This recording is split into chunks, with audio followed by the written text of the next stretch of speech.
Hello and welcome to the Game Theory Podcast. I'm your host, Sam Vecenie. Today, we have a two-part episode. Kyle Mann from The Ringer is joining me, and we're going to talk about the NBA draft to start for about 45 minutes to an hour or so. And then Bryce Simon is going to join me. Bryce and I are going to talk about the NBA trade deadline. We're going to dive in to a few different things happening across the league. But first, let's hit the music.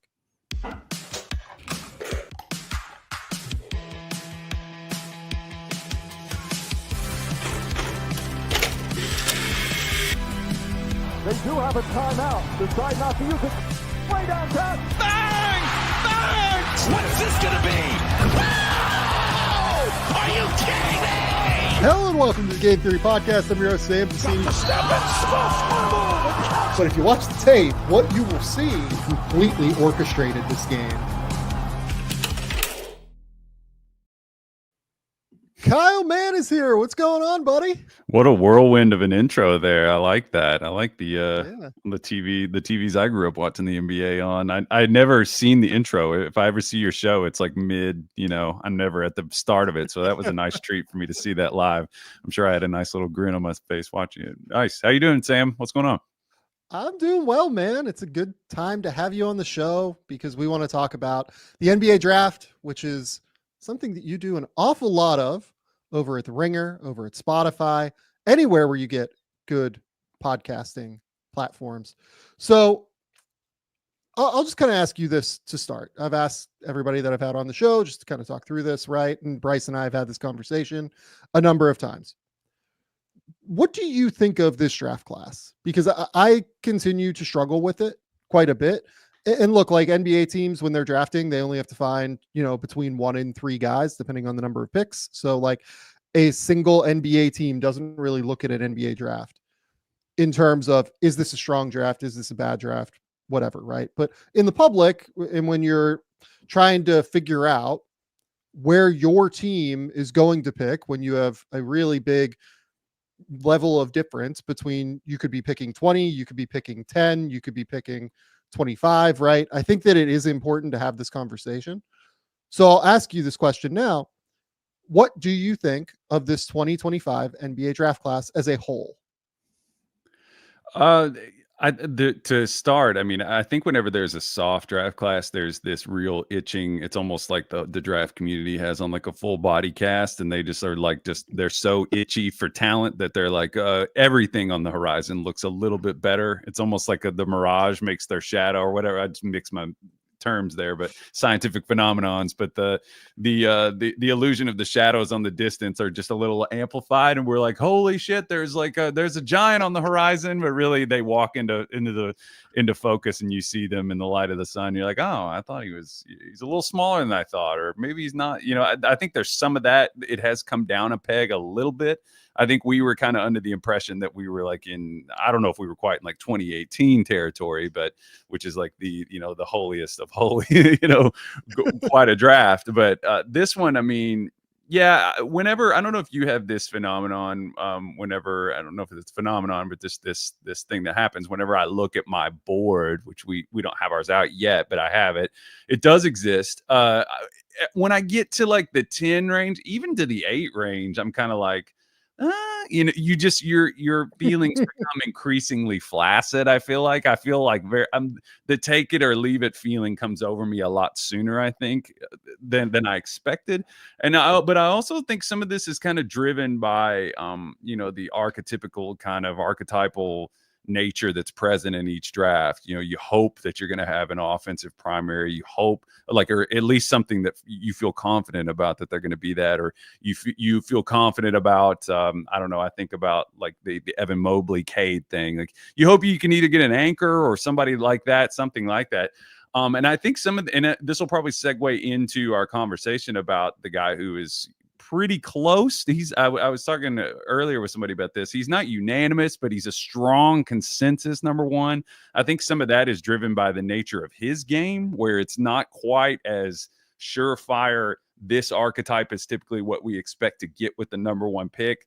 I just feel like there's not quite as much of that. There's a lot more I don't know. Do you think it's more similar to sort of the maxi draft where we were lower on and came up on, where it was like there's more NBA starters here than we thought?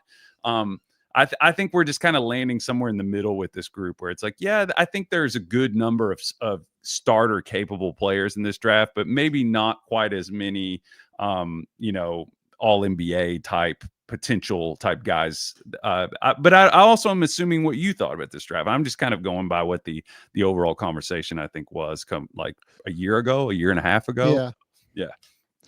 I think where I sit on it basically is I came into this draft class thinking it was somewhat overrated. If only because we had people saying that like it was this generational class where we had 5 players who were incredible talents and everything. And the more I watched them, the more I was like, okay, these top end guys like are fairly flawed in some respect, one or another, right? Like VJ Edgecombe, like his left hand, his struggles in ball screens, things like that. Ace Bailey's everything kind of beyond the shot making. Although he's really showed improvement, and we'll talk about that maybe a little bit throughout the episode. All those guys, it felt like to me, Nolan Traore obviously as well, and maybe at some point we'll mention him, but like it felt like to me that this class was being just like a little bit overhyped, and that even Cooper was a guy that I had some questions with. Let's go with. I had some real concerns about where exactly Cooper was going to kind of land on the offensive spectrum. And maybe this is where we can just transition into talking about Cooper a little bit. The way we're going to do this episode for people is I told Kyle to give me 4 players that he wants to talk about, basically. And as with any conversation with Kyle and I, we're going to zoom around and kind of talk about 45 different things, but we at least wanted the outline to at least maybe keep us briefly on track. Let's make an outline that we know will betray and leave. Yeah, might as well. Yeah. The thing that I was really interested in with Cooper was that I thought he was this unbelievable defensive prospect who's an incredible playmaker, has unbelievable anticipation, can guard on the ball, everything like that. And then had some like questionable offensive characteristics that I wouldn't say I was anywhere near out on Cooper. I just wanted to see where the ability to get to his spots in the mid-range would land. He showed real improvement there over the course of his, last season and a half, maybe at Montverde even. But I wasn't totally sure where it would land within the spectrum of college basketball against really high-level defenders. I also wanted to know where exactly the shooting was going to land with Cooper. Mm-hmm. Is he going to be like a real, genuine knockdown guy? I think that where I'm kind of settling right now is Cooper is a way better offensive prospect than what we thought he was. And in some respects, like, I don't want to say he's anywhere near a bad defender. He's a good defender. I don't know that I've seen like the all NBA caliber defense yet. I've seen really, really good defense, and he plays really hard and he has great anticipation. But I think I haven't quite seen like, oh my God, this guy is going to like challenge Wemby for defensive players of the years. And oh my God, he's like Amen Thompson. So it's almost like kind of flipped in my mind, even though he's become an even more interesting prospect than what I originally thought. Yeah, I do think that it is sort of, it has kind of settled in the middle, like the way that you were. I think we were so drunk off of the help side stuff that he did in high school, even at Montverde, and it was intoxicating. You'd watch it. Now it was so fun. It's just fun. His defensive tape was just fun to watch because it was akin to a guy who just dunks a lot in high school, or it was just something like that where it can overcorrect you in one direction. And I think the genesis for me where I started to notice it, and it was just kind of a put a pin in it. It wasn't a concerning thing for me at the time. Did I drop out for a second there? No, you're good. Okay. What was concerning for me it didn't reach concerning level, but I put a pin in it. I was like, that's interesting, is when I started thinking about him versus, you and I talked about this on the phone about Debonsa, who, they're a month apart. And I was just kind of, comparing them. I couldn't help but do it. And I was noticing, I was like, well, AJ for all the things people say about him, he does get in the chair better and shuttle, and he's bigger than Cooper too. So for me, that was impressive. But I was watching Cooper and I was like, he doesn't quite get down as low, just talking about him physically in his stance. He doesn't really contain the same way, like just pulling out somebody with a similar body type, like Jaden McDaniels, or I'm just trying to think of guys who, or Amen, you mentioned him, and Herb Jones is another one. He doesn't shuttle and contain the same way. So I'm kind of like, well, if he's going to be that level of defender, he's probably going to have to be somebody that draws assignments. And I don't think we're ruling that out, but I do think the certainty about that has definitely shifted. Now, when I watch him off the ball, I still think he's a hyper processor. Like, I still think that he sorts and takes in information really, really fast. I think he makes adjustments mid-game. I think it was it might have been at BC. He noticed that they were getting him at the level of the screen a couple different times, and he just instantly made that change, and he was higher on the level. I don't even think Shire, he might have shouted that at him, but he made that adjustment seamlessly. And you just notice him, he'll make deflection plays that are pretty exceptional. He had one, I think, where he was kind of going the opposite direction. He just kind of, I'm going to do it. This is like my impinged shoulder, so I won't attempt to do this, but he just kind of reached back and deflected it. So he still has those really active hands. He still gets the occasional blocks, but yeah, I think you're right with the defensive side of it. For me, I'm just like, I'm a little less sure, but the offensive stuff I think has been interesting to watch because what did you want to volley anything back about the defensive before we go to the offensive?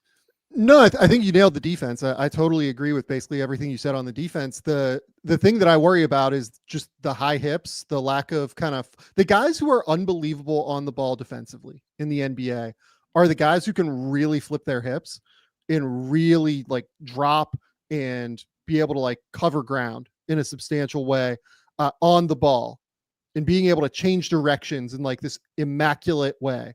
I think that Cooper gets away with things more because he has that like supercomputer processing ability where he just anticipates things so quickly, as opposed to being more of like a Men or a Herb Jones or somebody like that, where he's just able to like completely flip his hips, mere footwork, kind of do whatever he needs to do in that circumstance. I think that it's fine. Like, I think he can be a really high level defender doing those things. And I think he can be like, he's not going to be like a hazard on the ball for your team. Like, he's going to work hard. He's going to do a good job. But I do think that ball handlers might be able to out leverage him somewhat regularly and be able to get past him.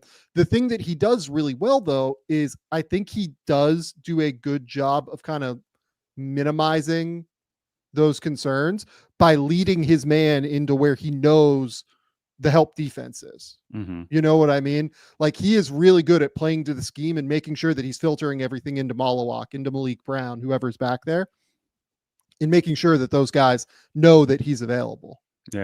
Yeah, and Duke is and he's on a team where that's a really healthy option for him.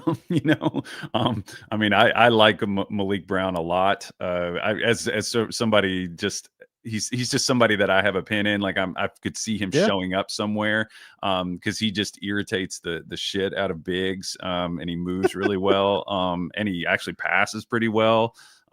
He's somebody I didn't mean to get onto that, but yeah, their roster is interesting, and it's there's been sort of, I was talking with a coach about this, that there was sort of an interesting, if you're just looking at the way the ebbs and the flows of players that are coming into the NBA that there's always this shifting board of archetypes. I always go back to that word, but we had a time where we were like the rangy closeout flying around defender, the Mikal Bridges model. We were like, that's the thing. But if you watch the playoffs last year, it was like, really, you want guys that can kind of stop the run, that can get up under. I don't know that it ever totally went away, but I feel like it really pounded it home that the Drew Holidays, the Derik Whites, the Lou Dorts, the guys that have the sturdy trunk, that can get up under and contain penetration. I don't see.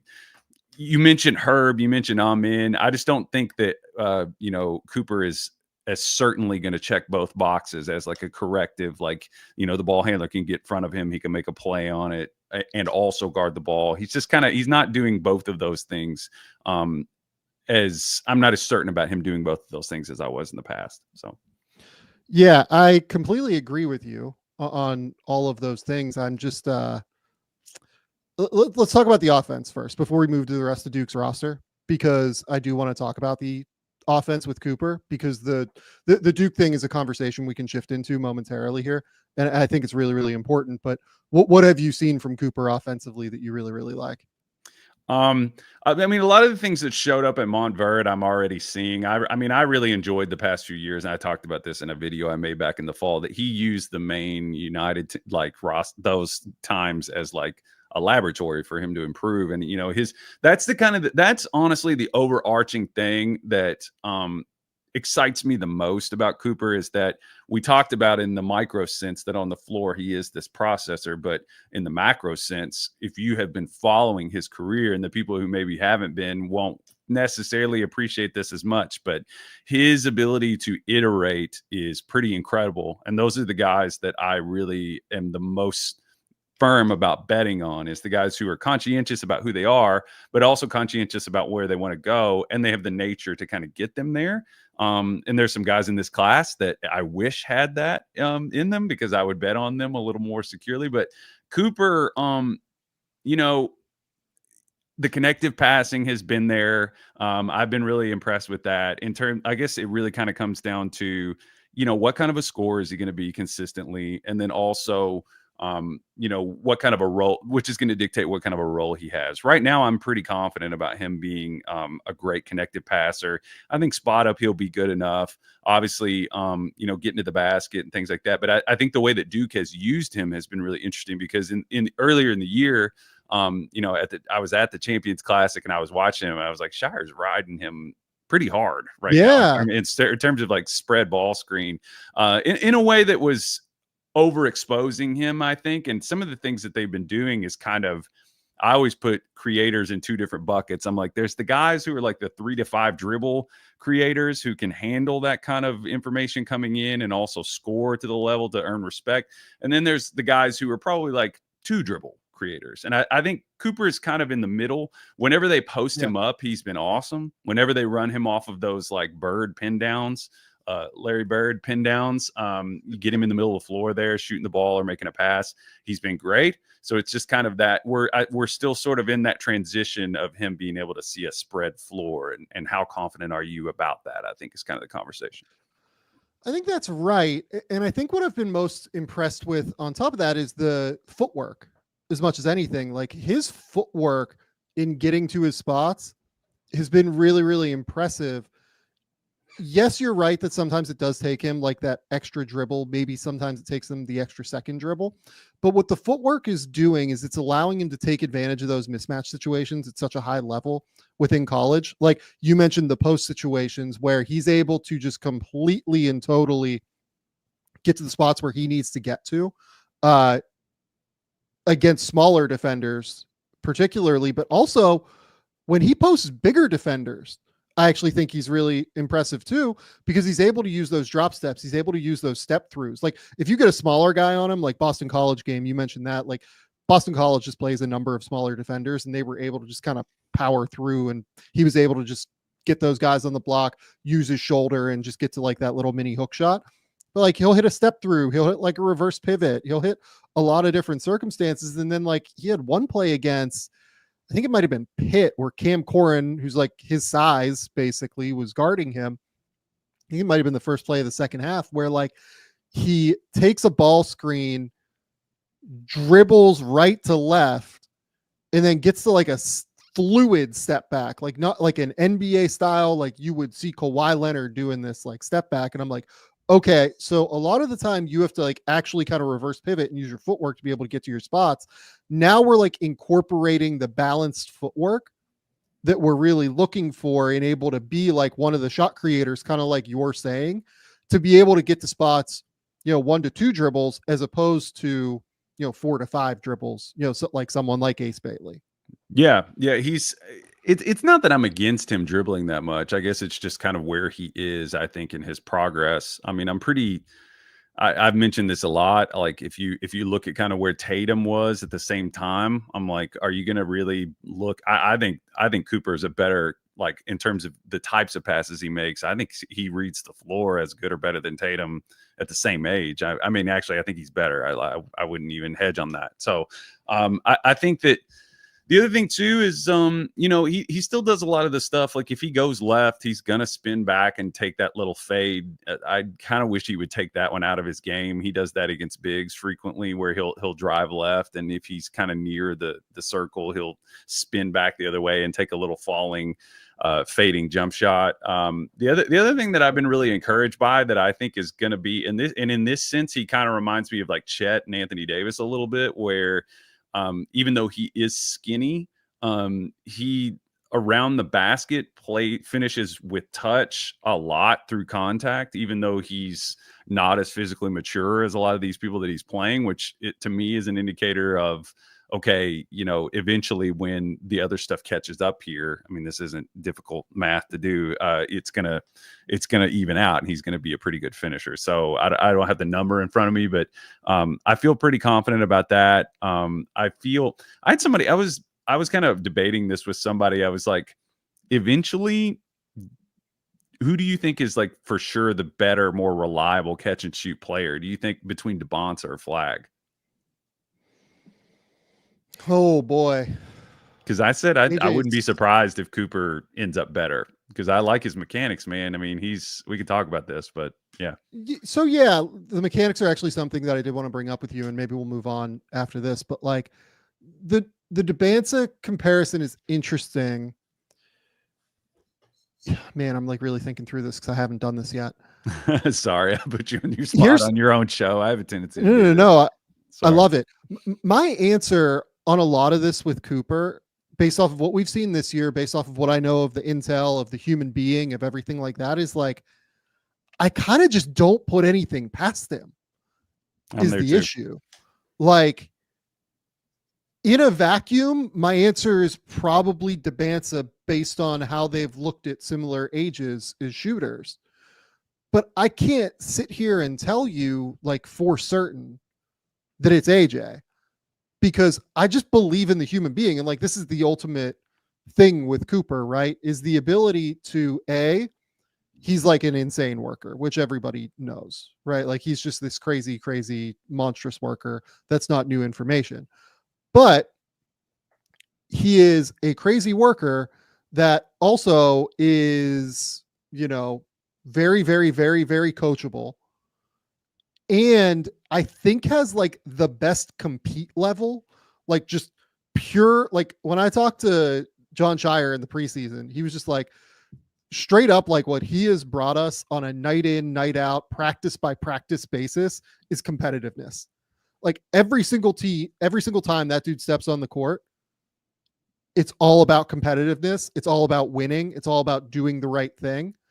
Those are the guys that like, those guys who are obsessed with basketball. And I'm not saying that AJ isn't when I say this. Like, I'm not saying anything negative about AJ particularly, but Cooper is on just like a totally different level with all of this stuff from like any prospect that I've evaluated at like the top 2 or 3 levels of the draft. There are guys like lower in the draft that I've like, my beloved Cam Spencer. Like Cam Spencer is obsessed with all this stuff. Cam Spencer is just 6'2.5" and like not a great athlete, right? It's going to be you hit a certain ceiling at that point, unfortunately, with Cam. But with Cooper, like he has everything he needs. He has the ability to like be an elite athlete that doesn't need like load up, steps to be able to jump. Right. Mm-hmm. He has the ability to react incredibly quickly on the court to everything that he does. He also has the ability to kind of fix his shot mechanics in season, which is the craziest thing to me. Like earlier in the season, his shot was not as far away from his body as what it is now.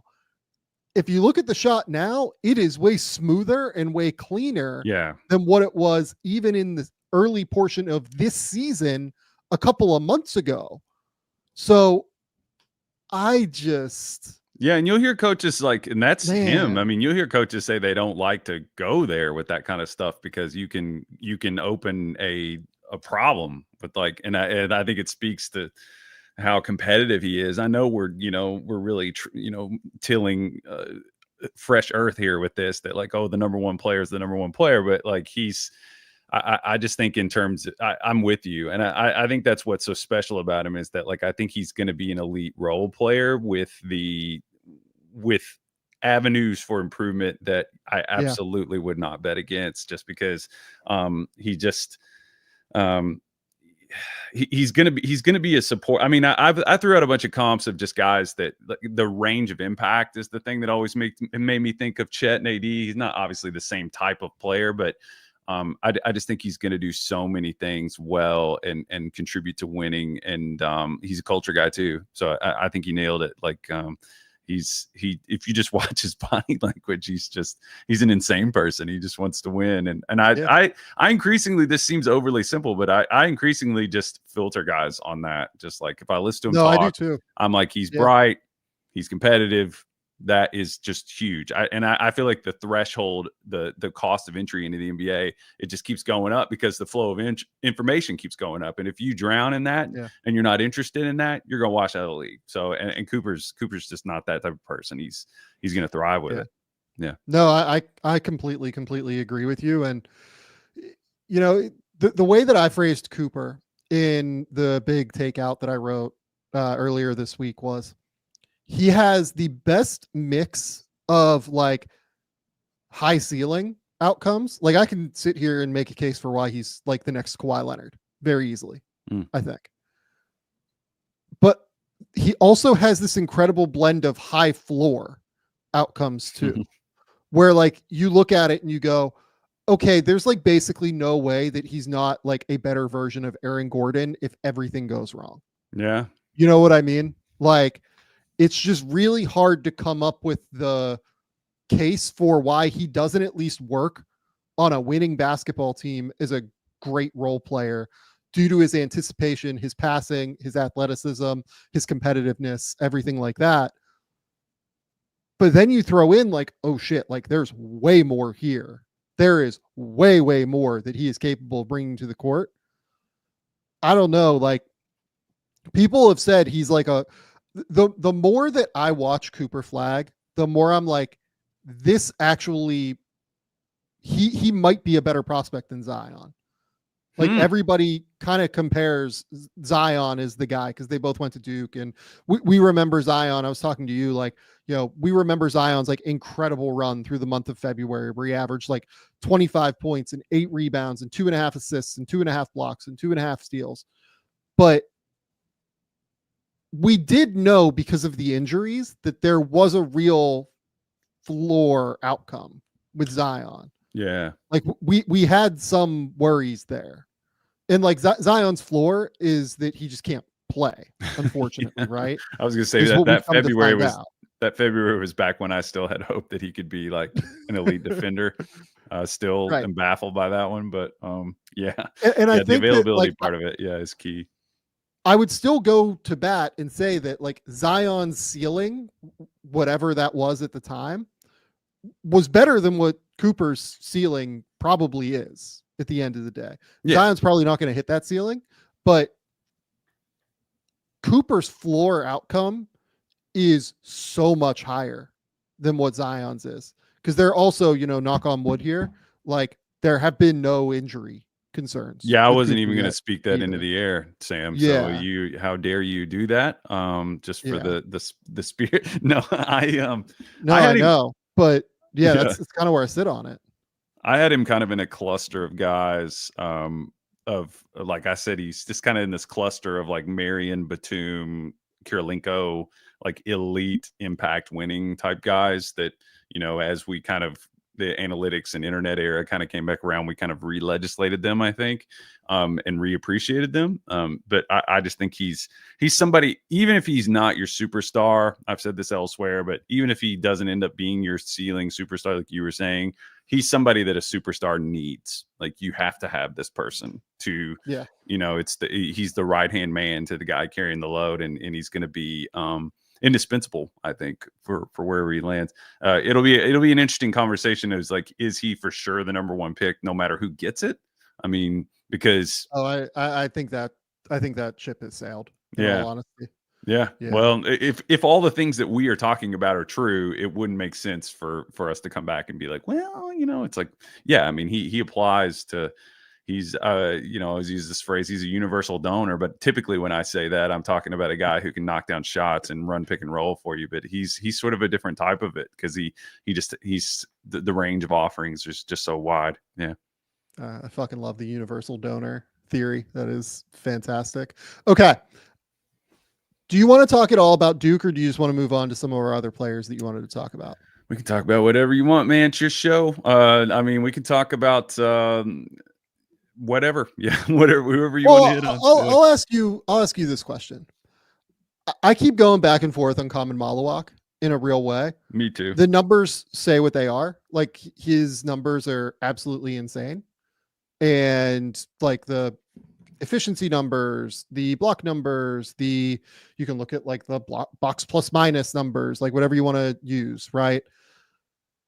Also, when you watch him play, there are really good things. Like, I think he's actually been a lot more switchable this season than what I expected or anticipated. Mm-hmm. But also, and like, I thought he'd do some switching things. I didn't think he'd be quite as good as he is now. He struggles to catch the ball, which we knew was an issue coming into the year. I don't think his offensive feel is particularly great yet. Defensively, I think that like the drop coverage stuff is a little bit messy in terms of like footwork and where he is consistently going to be. I actually think he's gotten better at that throughout the season. That's another thing that John Shire kind of told me in the preseason, like, hey, just like, we went through this with Derik Lively, don't worry about this. Like, evaluate him in February and March in terms of where he gets to, as opposed to what he is now. And I keep going back and forth where I'm like, okay, look, like guys with this tool set, just it doesn't fail. You know what I mean? Mm-hmm. It just does not. It does not fail. He is a 7'1", 7'2" dude with a 7'6" wingspan, who's a real athlete, who can rim run, who can switch defense. Like there's just so many things that you can look at and just go, okay, it's almost impossible to imagine this guy not working. Yeah. But on the same level, like there are flaws, and you're just like, okay, like what do we do with these flaws now too? Yeah, there are moments. I mean, there are moments where I watch him move in space, and I'm like, his hips aren't as mobile as some of the comps that I see. Like, cause he's just not categorized correctly. I don't think every time. Like, I saw somebody say DeAndre Jordan. I'm like, that's insane. Like, they're just not even close to the same type of player. Like physically, I don't think they are. I just don't think his hips fire as fast. I don't think he's as twitchy or even like a lively type. But I think he's more of a, whenever you're evaluating big guys defensively, for me, there is this, and I think your conversations with Shire, I think, speak to this a little bit, that there's this thing that goes on, and with Derik it went on, with Lively it went on, where there's like info lag that can cause you to read too much into what's happening. It's like they are still catching up. It's almost like deer on skates, but with their brains, like where they're just not quite. Yeah. There's not zero latency between I see this, I know what to do, exactly how to do it physically, I know. And you just see some of that with him, where I'll see him get blown by sometimes, like in short spaces, like we were talking about, in those like 10-foot range. Like guys that shouldn't go by him will go by him. But I think some of that is he's so big that I think he's probably learning with the speed of the levels that he's ascending to. I think he's going to kind of get a better feel for like, okay, I can play this like this, and my length is my cushion where I don't have to be, Right. And we'll see. I think some of those things are going to even out, but I think what you're talking about with the just if he's that big and he's that much of a deterrent and he gets the hang of those things, that is a really valuable player. And then the offensive stuff, if you think about some of the bigs that are in the NBA, I think he's more than capable of becoming serviceable enough around the basket. I mean, there's been a lot of talk about the efficiency. I don't know if he's still at 80% or it was some insane number. He dunks everything that you want him to. Right. Sometimes it's a little yakety sacks, a million spinning plates when he goes to the basket, and I'm holding my breath. I'm like, oh my God, how did he land the plane on that one? But I don't know. Offensively, what do you think his ceiling is, though? Is he ever going to ascend beyond rim runner, occasional 3-point shooter? I don't think so, because I just don't like the feel. It's kind of my thing. Like, I just don't think that he, and this is actually what I wanted to ask you, so I can kind of transition to this now. These players that come to basketball a little bit later, right? Because Khaman is a very prime example of this. People love to bring up Joel Embiid. Yeah. For obvious reasons. Not necessarily with Khaman, but like with these players in general. They love to bring up the idea of, oh my God, like Joel Embiid, he's this late bloomer, like he's this, he's that. And then he was able to develop later in his life. I feel like Joel in that regard is like the outlier as opposed to the rule. When these guys like get to basketball later, I just worry about them developing like the natural hooper like traits that you need to be able to like process the game at a super high level whenever you're young, right? Or whenever you get older, right? It's like the, American, now we're going to like transition into the idea of like Americans doing basketball training as opposed to like just letting kids play games more often, right?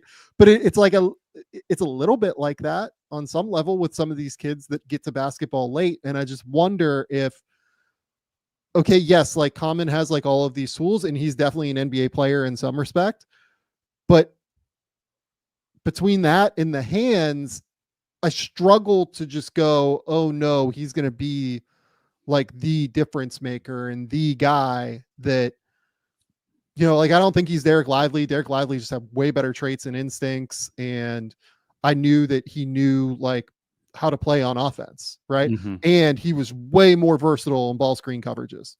Like wasn't even remotely close. Like he was able to, I remember in their tournament game against Max Asmus and Oral Roberts, like he was blitzing ball screens like 40 feet from the rim and recovering like all the way back in space. And it was just like, oh no, like this is going to be totally fine in the NBA. Like Maluach has like no chance to do that at the end of the day, but he can hopefully learn like his angles and drop coverage, right? Like there are things that you can catch up on. There are things that I think you can struggle to, but a lot of it for me does come down to the hands. And I just worry that the hands might let him down a little bit in regard to like accessing those upside outcomes that people want. Yeah, I mean, you uncorked a cask that is one of my favorite vintages here. We can talk about, I mean, if you're just talking about the sort of like burgoo of what makes a person develop, like, honestly, I should probably go to night school and like get a degree in this because I'm so fascinated with it. I just talk about it endlessly. But let's go one by one, I guess. Like you talk about like what makes it. Joel absolutely was special. I don't know a lot about like what Khaman did when he was younger in terms of the like neural pathways. And I'm going to get a little pseudoscience-y here, but you do get prepared, I think, for Joel. Soccer and volleyball, and you mentioned his hands. I mean, he just has special hands, special athleticism and balance. And I do think the soccer and his touch, I think those things sort of set him up to conceptually understand basketball when it came time. And then also he's gigantic and has hand-eye coordination. Those things all kind of coming together. And then, I mean, hands are the things that like open and close doors, man. I mean, they pave roads to develop, because if you have great hands, and you can handle the ball, and that is the thing that steadies your brain to play on offense if you have the ball, right? And then the spatial sense that can kind of come from soccer and things like that.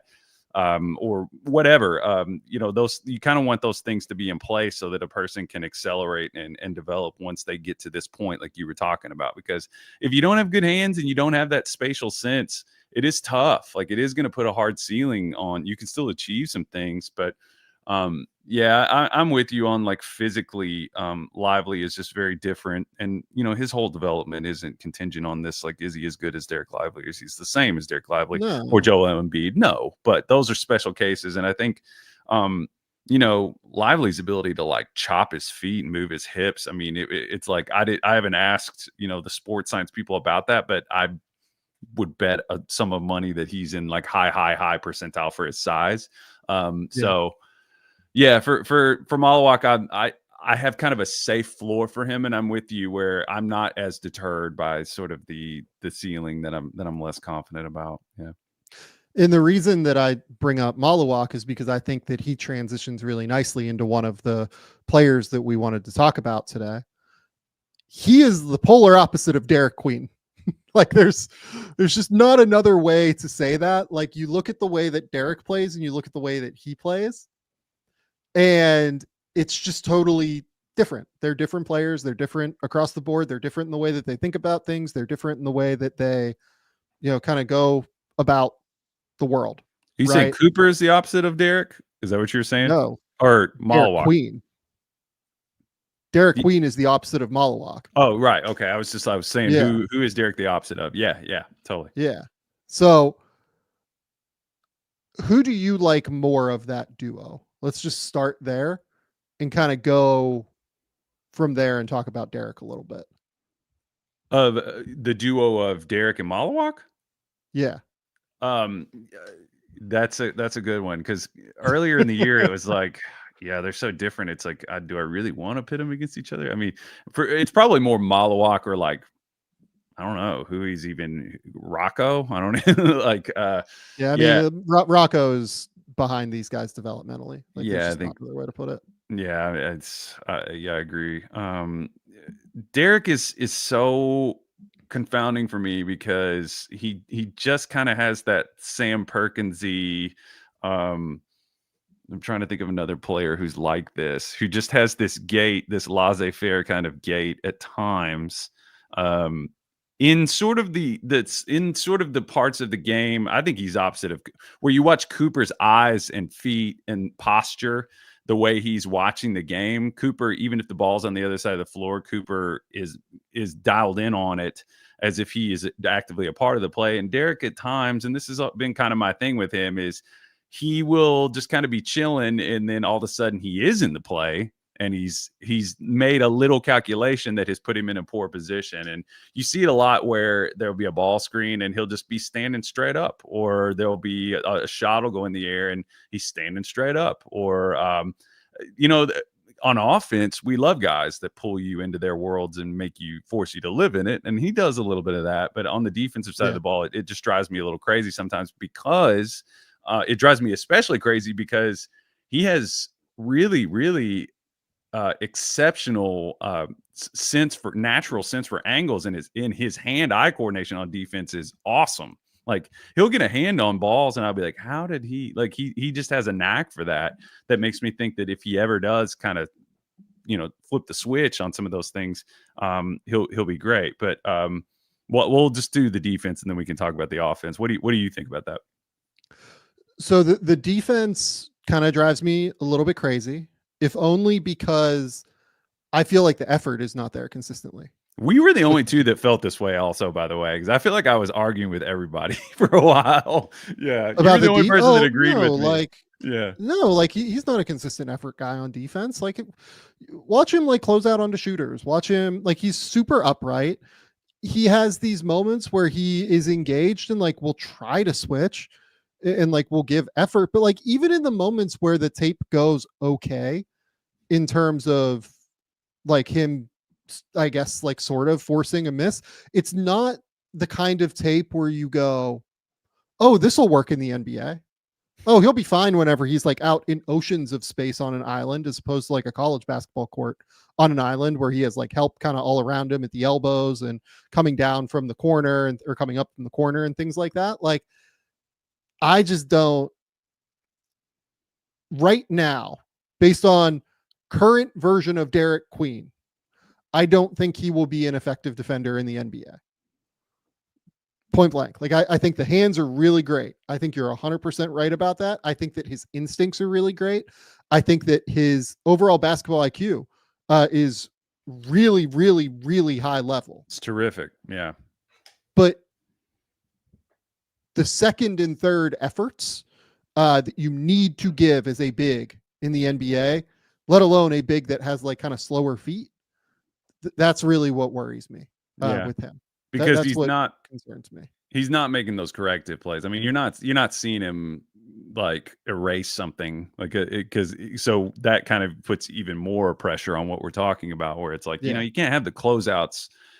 If you do have that ability, like an Amen or a Cooper, you can have a closeout that's, to the sort of like the security guard, the meme of the security guard just barely touching, making an effort. Like you can do that and still block the shot, but you can't if you're not making those plays. Don't do it. Period. But anyway, but on offense, let me real quick though before we do that. The name that stands out to me though, if you want to make a positive case for Derik Queen on defense, is Naz Reid. Naz Reid is not like a great defender in the NBA by any stretch. Like he's just not. But he's passable, and he really improved from where he was at LSU, where these second and third effort questions like really came up. Now, my question with all of this is, let's say we give Derik Queen, the status of being a first round pick. Does he go about correcting some of these issues in the way that Naz Reid did when he went undrafted? Right? Like, I feel like Naz Reid, that probably clicked something in his brain, and he went, okay, I need to do this, and this, or I'm not an NBA player. And NBA teams right now are telling me if I don't do this, and this, I am not an NBA player. Does Derik Queen have that ability to, if he gets handed this status of going 14th, 20th, 22nd, wherever he goes in the draft, right? Does he have that ability to go, oh no, there are still things that I need to do in order to become an NBA player? And that's where the interview process is going to be key with Derik Queen. And like anybody I talk to about Derik Queen will just say like unbelievable personality, incredibly like fun human being, engaging human being, like really like, sharp, like quick-witted, like all that stuff. So I hope that he has that in him. You know what I mean? Like I haven't done a deep enough dig into, entitlement and things like that with Derik Queen. Like I just don't know. I'm not saying it positively or negatively. I just don't know the answer to that. But I do want to know more about where it goes. And we can transition now into the offense where, Naz Reid, the thing with him where he was able to transition into being a high level player was he had the shot to fall back on. Right. And that's where he kind of made his bones early as an NBA player, as a deep bench player. Can Derik Queen get to that point as a jump shooter is kind of my question, because I love everything else that Derik Queen does offensively, like the ability to drive, the ability to pass on the move, the ability to do like a number of different things. What impresses you about Derik Queen offensively? It's kind of the opposite of Maluach, like you were saying. I mean, his spatial sense is just really high, and nonchalant at times. Like it's the Good Will Hunting thing. Like, do you know how easy this shit is to me? Like at times, like because he just doesn't seem phased by a lot, because he can go around the, he can pass out of the high post. He's an awesome skip passer. He has great, if you want to get into the minutia of his passing, I mean, his overhanded touch as a passer is terrific. Low or high, he preps windows really well. His entry passes are awesome. Now, granted, Illinois had the rim protection of like an elementary school team the other night, but he was picking them apart. 62 paint points for Maryland. That was shocking. But he's great on that front.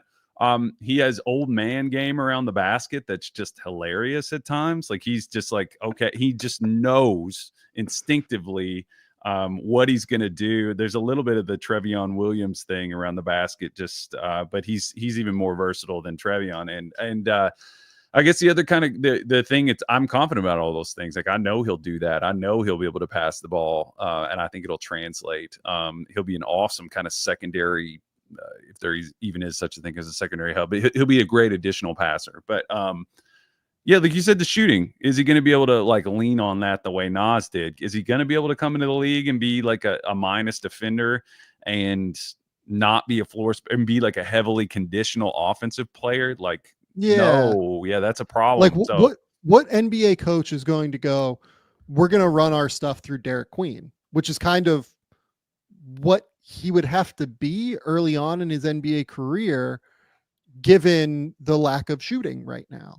Like, to me, if I'm him, what I work on like all off season is conditioning. Like, look, we don't need to like pretend here. Like, Derik Queen's done an amazing job with his conditioning so far this year at Maryland. Like, I want to give him a lot of credit for that. Like, he is down like a substantial amount of weight, a substantial amount of body fat since last summer. Like, he's done an amazing job, but the work continues moving forward. Like, he needs to keep getting better at it.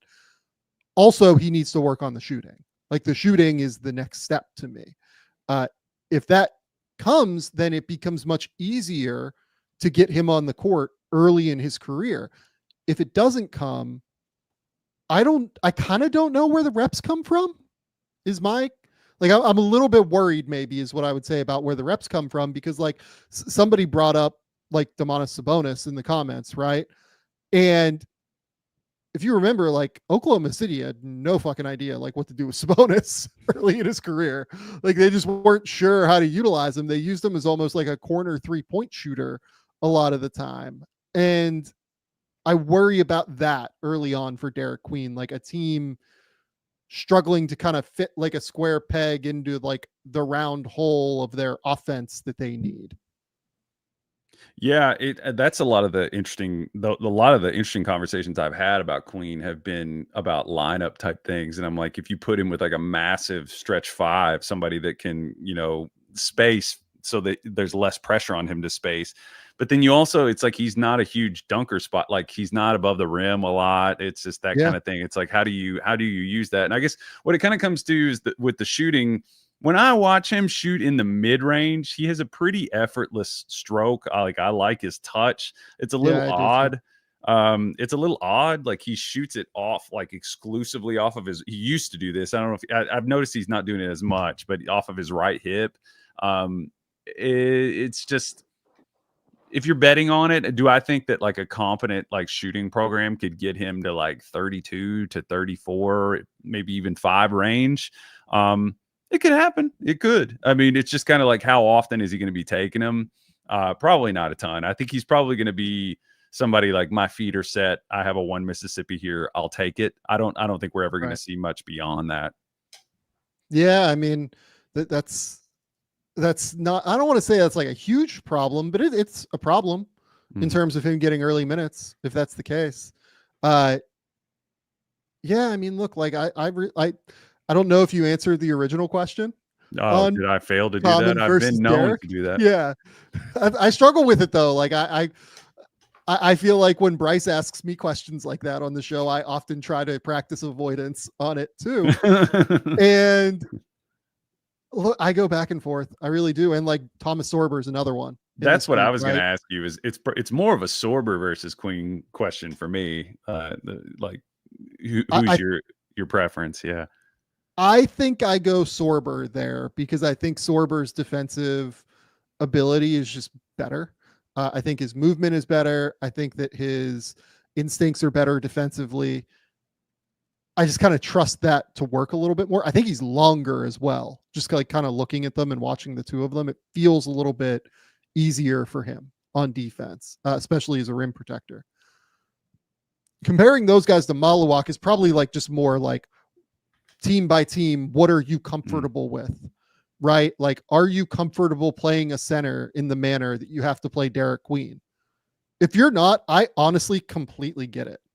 Like, you are not going to hear a criticism from me if you just don't want to play basketball the way that you have to when you have Derik Queen, because like, it's hard to do that in the NBA at the end of the day. But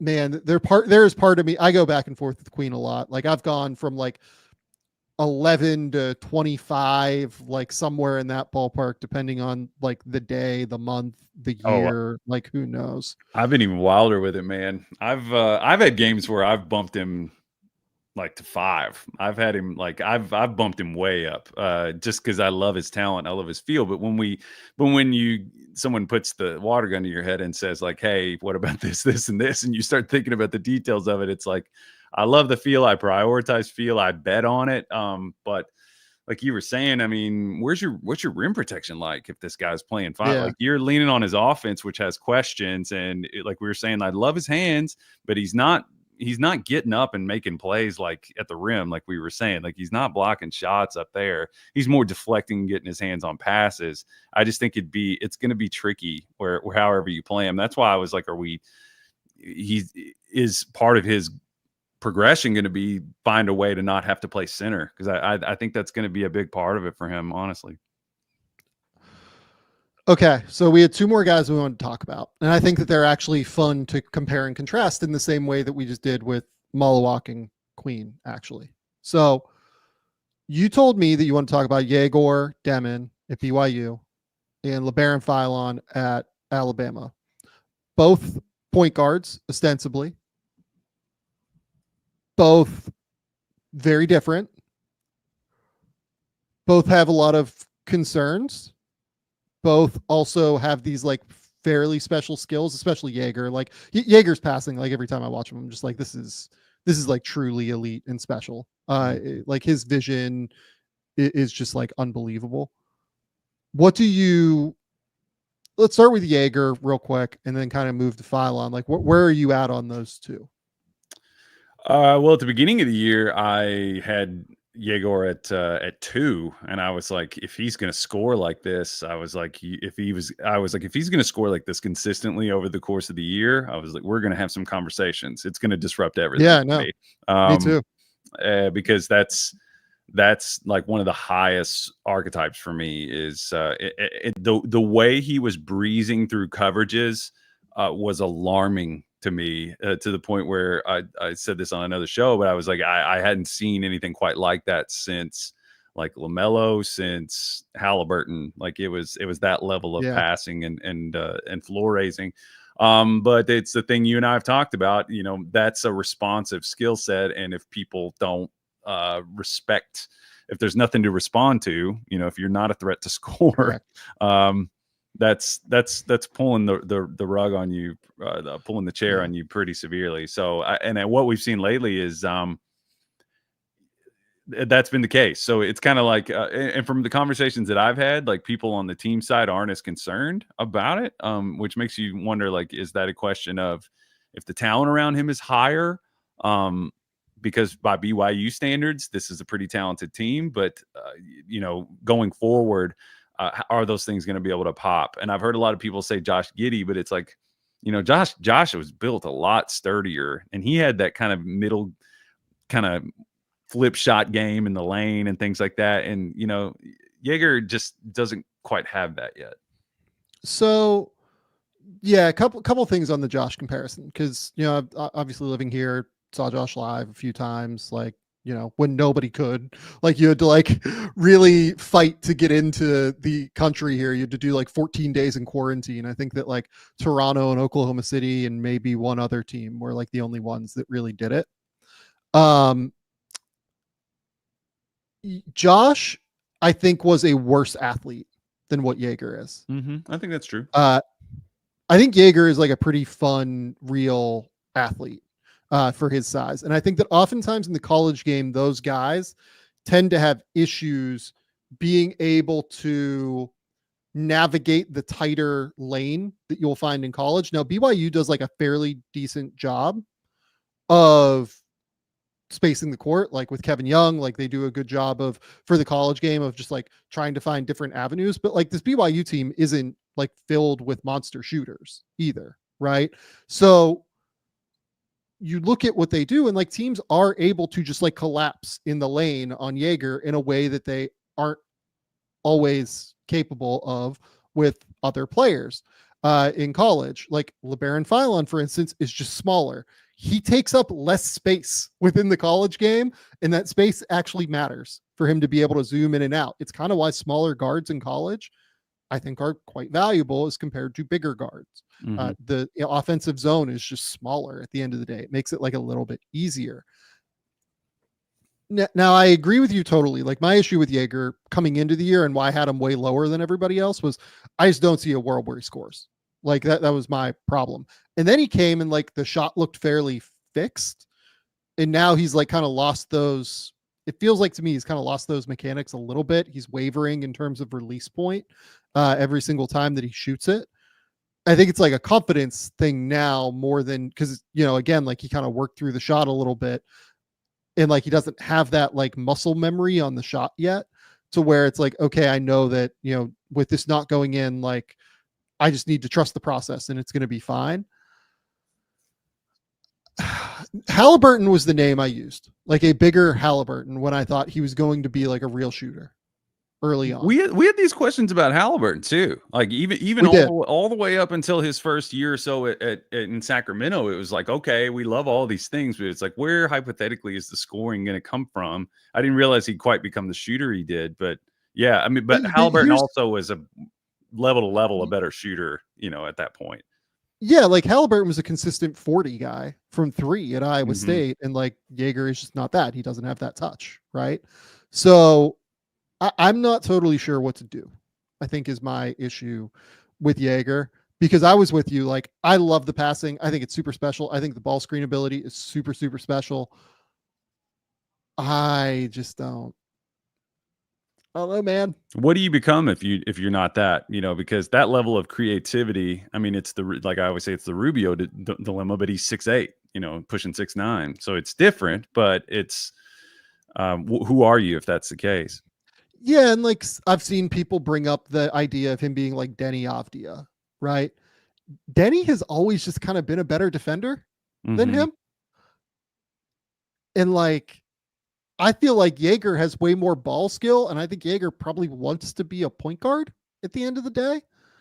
So he is this year to me, like he's this year's like ceiling floor guy. Like when I really like sit here and look through the draft, I'm like, okay, like Ace Bailey, look, I kind of have a decent feel on Ace at this point. Like I feel pretty good about where this is going to land. Like if he lands in a really good spot with like guys that'll help him like develop, like it'll probably go really, really well. I don't know if he's ever going to be like a star creator or anything, just because I don't really trust the passing and the vision and everything like that. But you've seen him pass the ball. I was curious if you ever. I haven't. Stunningly, a couple of times, like one or two times, he's thrown it out there. And those two passes, man, I've read a lot into those, and he just his assist to usage is like, isn't it in like the 1 percentile? It's like it's like bottom of college. It's so low and it's driving me crazy.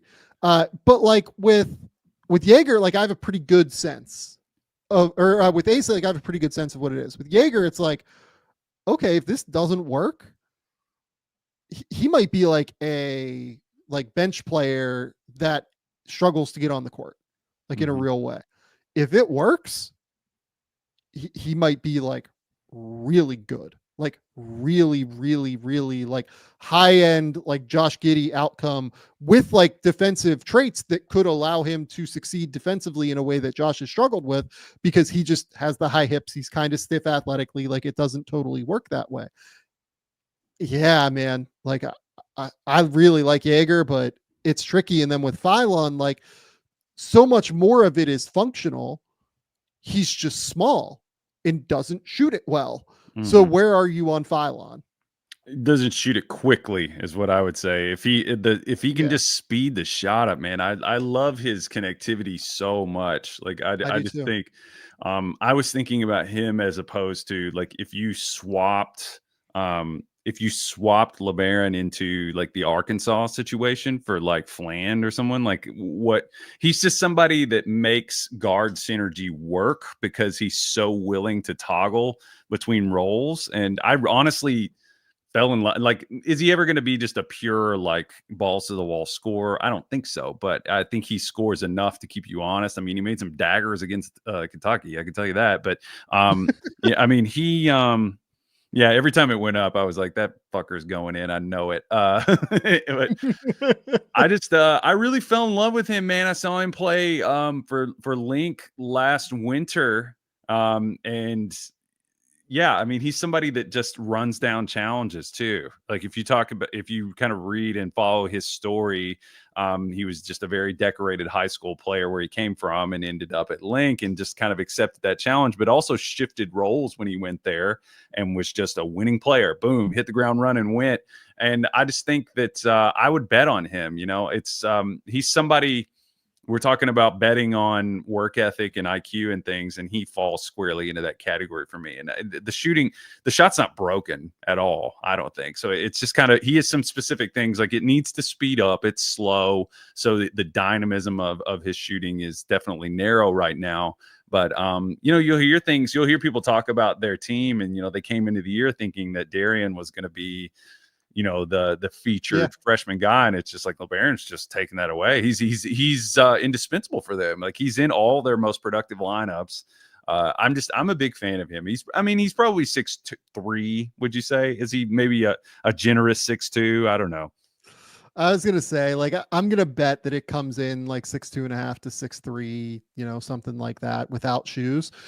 Someone in the comments brought this up, like he's like little Steph Castle. Like that's actually kind of a fun thing for me. I think that's agreed, but I think I like kind of agree with that idea. But like my issue is, how valuable is little Steph Castle? Because part of what makes Steph so valuable right now in the NBA, and why I think that he is better than what like his numbers indicate, and you see this like with lineup data for the Spurs, he is big and can guard multiple spots, like, and guards multiple spots well. Actually.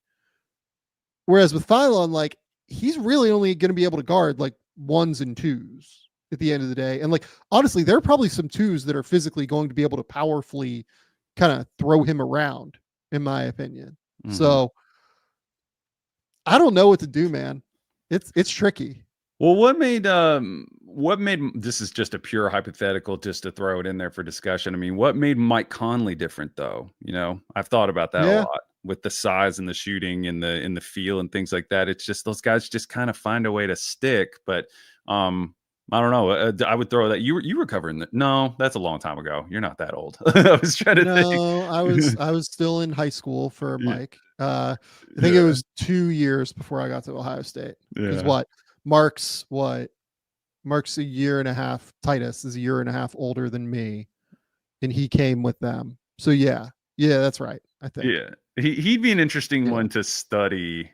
He'd be an interesting one to study in terms of course, the league is very different now, but in terms of body types. Yeah. Speaking of my alma mater, let's go to your alma mater. Someone just brought up in the comments, Philon's like Rondo. Yeah, I mean, it's Rondo kind of an interesting name, actually. Yeah, Rondo was a more above the rim athlete than I think people remember at the time when he was younger. He was a phenomenal athlete. Like he honestly had the bendiness of a Morant without the same explosiveness, but level of explosiveness. But that is interesting. In terms of shooting not being as much of a priority in 2006 when he got drafted, but they differ a little bit there. But yeah, those are two interesting names to compare and contrast. Yeah. But like, as we talk through all of this, right, you brought up the idea that you're comfortable with like smaller guard who just knows how to process and knows how to win games and like really, really helps. To a point. like Kennedy Chandler, right? Like I'm not like that. Like if you're 6 feet tall, you better be elite in some category. Yeah. And he's way bigger than Kennedy Chandler, but like, there are two guys in this class to me that kind of fit this archetype, right? And they have very different frames, but they're probably right around the same size. Labaron Philon and Jace Richardson is the other one, right? Like Jace is another guy who's just out there and is just always super comfortable, making the right decision, doing whatever the team needs, whatever's called for, he's there at all times. Which one do you prefer out of those two? Because Jace can shoot. LeBaron's a better athlete. Jace probably has a stronger physical frame. I would say LeBaron's longer. They're like it's weird to compare and contrast those two in a real way. I'd still pick LeBaron. I think I like his feel better. I feel like the shooting's gonna. I'm not going to say he's going to become knocked down and become somebody that's like a dribble shooter, but I think it's going to get good enough. And I just think. I don't know. I haven't like looked at his I always do the shoulder width kind of thing to see. I haven't really paid close attention to that, but I think I would still prefer Labaron. Are you more of a Jace guy? I have Labaron, Jace, and Egor literally all one after the other on my board right now, which is what makes this conversation really fun. Kyle, anything else you kind of want to run through? I didn't even know the comments were over here because I had it full screen. Sorry, guys. I wasn't reading that. Hopefully I wasn't getting roasted. Goodness. But no, yeah. People love it. People love you. As always, as you know. We went with the double Indiana State today. Yeah, Sam had it on. I had to go. I got this for a trip I went on, and yeah. I think it was like a $20 like eBay knockoff, but it's pretty nice. Get on eBay. Yeah. Anyway. That is amazing. I love that so much. Kyle's the best. Kyle, tell the people where they can find you regularly. Tell the people where they can listen to you and your dulcet tones. Well, once a month I'm on One Shining Podcast, and I'm mostly video and written this year. So, and there's a lot more coming. We got a lot of stuff we're working on. So, yeah. Kyle has told me about a couple of the things, and absolutely go over to the Ringers YouTube channel. You guys are going to be so excited. I think some of what he's working on is so cool. So pay attention to Kyle's social feeds. Kyle Mann over at Twitter, X, whatever. Kyle Mann over at Blue Sky. Are you on any other of these random social platforms? Kyle Mann NBA on Instagram. I don't know. I'm bad about posting on Instagram. TikTok. I just started, man. I just started with Instagram again. I'm starting to figure it out. It's enjoyable. Yeah. So, but mainly Twitter and YouTube. So, see you over there, guys. Go follow Kyle. We're gonna have Bryce come up here in a second, and we're gonna talk through some stuff. But first, let's get to an ad break. Kyle, thanks for stopping by. We'll see you soon. Good to be here. Before we do that, let's go over and talk about our good friends over at PrizePicks. PrizePicks is the best place to get real money, sports action, with over 10 million members and billions in awarded winnings. PrizePicks is we love PrizePicks because they've made daily fantasy sports accessible to all. PrizePicks makes it exceptionally easy to get real money, sports action. If you think Justin Jefferson will get more than 83.5 yards next week, you make your picks in less than 60 seconds or less, or turn your sports opinions into real money. Justin Jefferson's out of the playoffs. I'm realizing while I read this copy. This is old copy. This is fantastic that I'm doing this. Who is playing this week? We've got Josh Allen. Let's go with Josh Allen. If you think he's going to score more than a certain number of touchdowns, you can make your picks in less than 60 seconds and turn your sports opinions into real money all season long on PrizePicks. Download the app today and use the code GameTheory to get $50 instantly after you play your first $5 lineup. Download the app today and use the code GameTheory to get $50 instantly after you play your first $5 lineup. PrizePicks, run your game. Bryce Simon is here. Bryce, what's going on, buddy? What's up, Sam? How are you? I'm doing well. Just had a nice little hour-long conversation with Kyle Mann about the NBA draft. Kyle's the best, so it's good to have him on. Okay. I want to talk to you about some NBA trade deadline stuff before we, go here. And we're not going to be on crazy long here. Probably, Bryce and I tend to go for 2 hours. We'll go for, maybe an hour, 45 minutes, something like that. The first thing that we have to talk about that has occurred. Actually, I'll just ask you, what do you think is the most important thing that we have to talk about? I mean, Jimmy Butler is probably the most important thing that we have to talk about.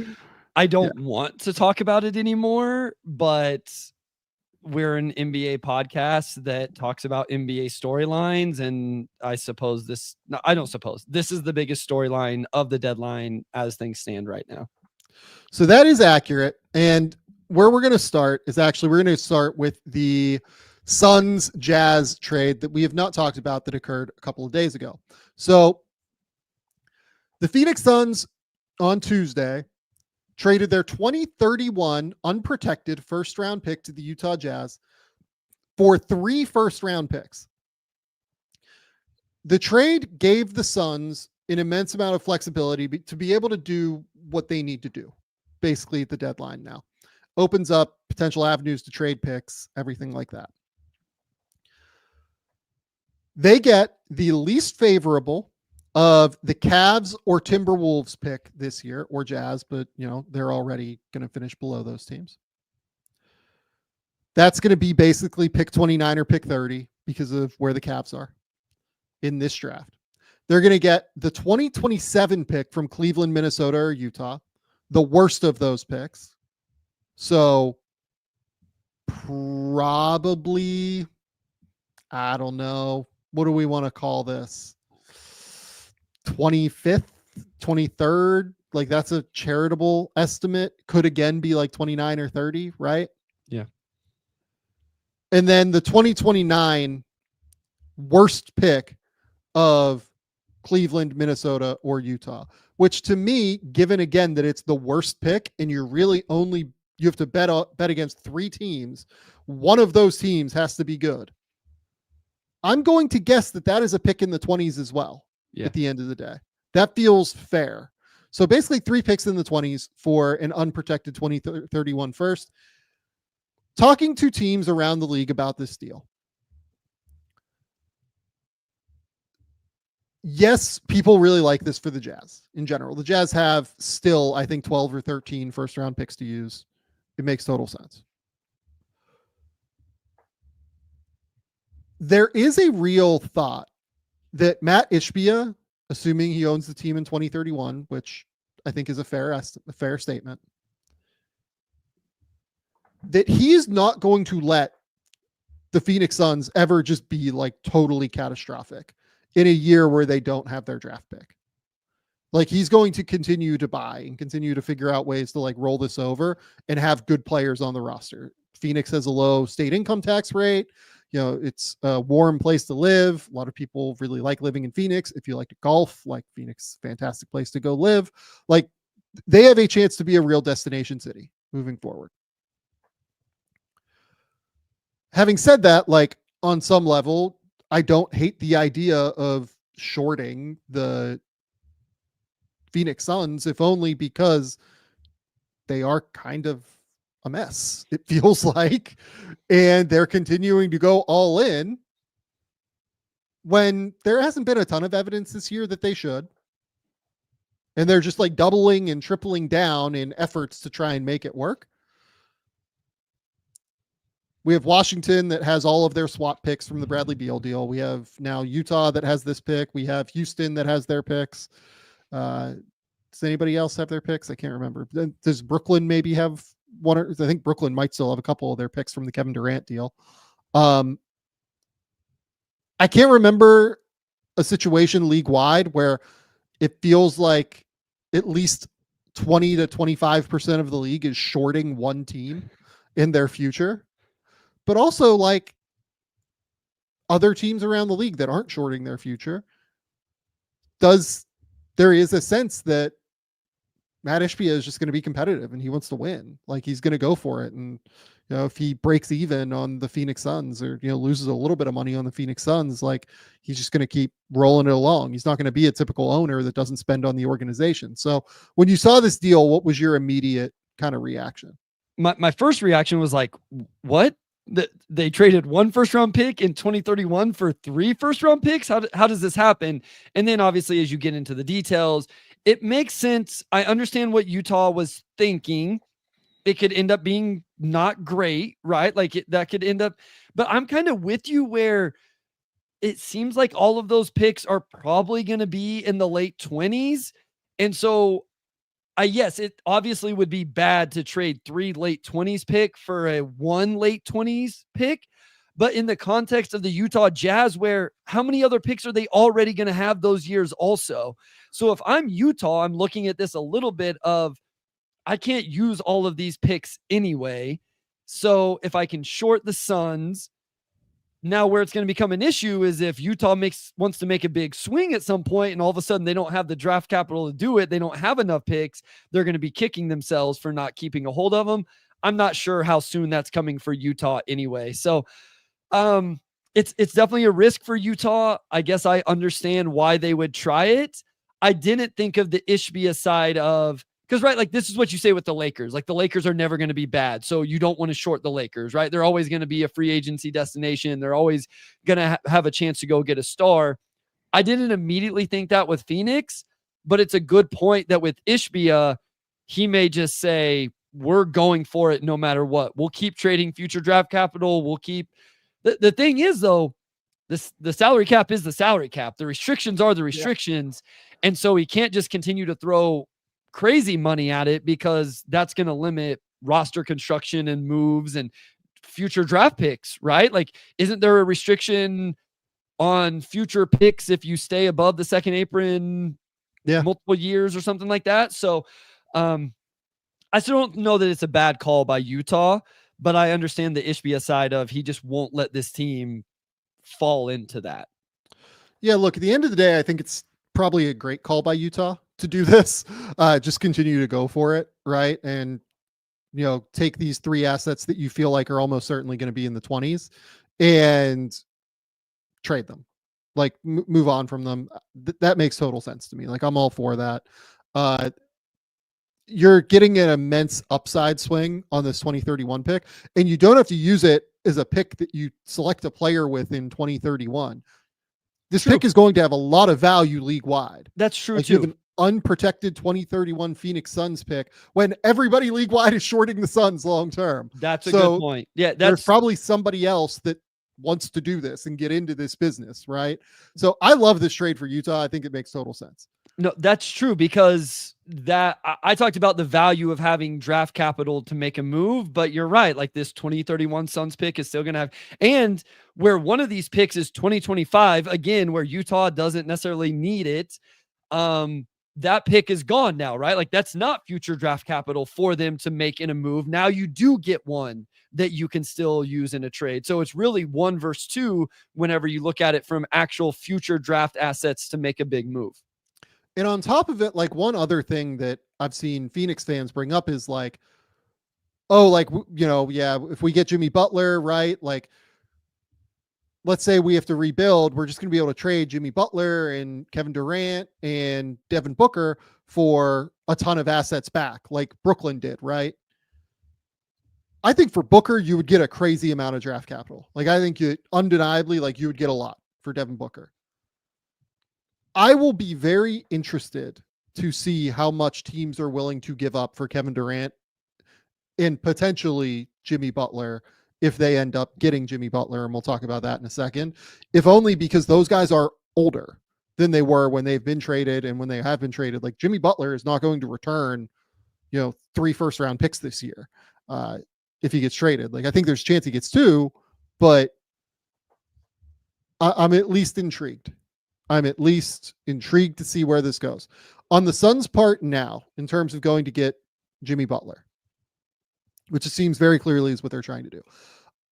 I was told that this deal, like from people around the league at least, that this deal was not done because like the Suns had something done trade-wise, right? And that like they know where they're sending Bradley Beal and like they're going to be able to get Jimmy Butler. Like, I don't think that they did this with any inclination of like a deal being finalized or like on the tracks of being finalized.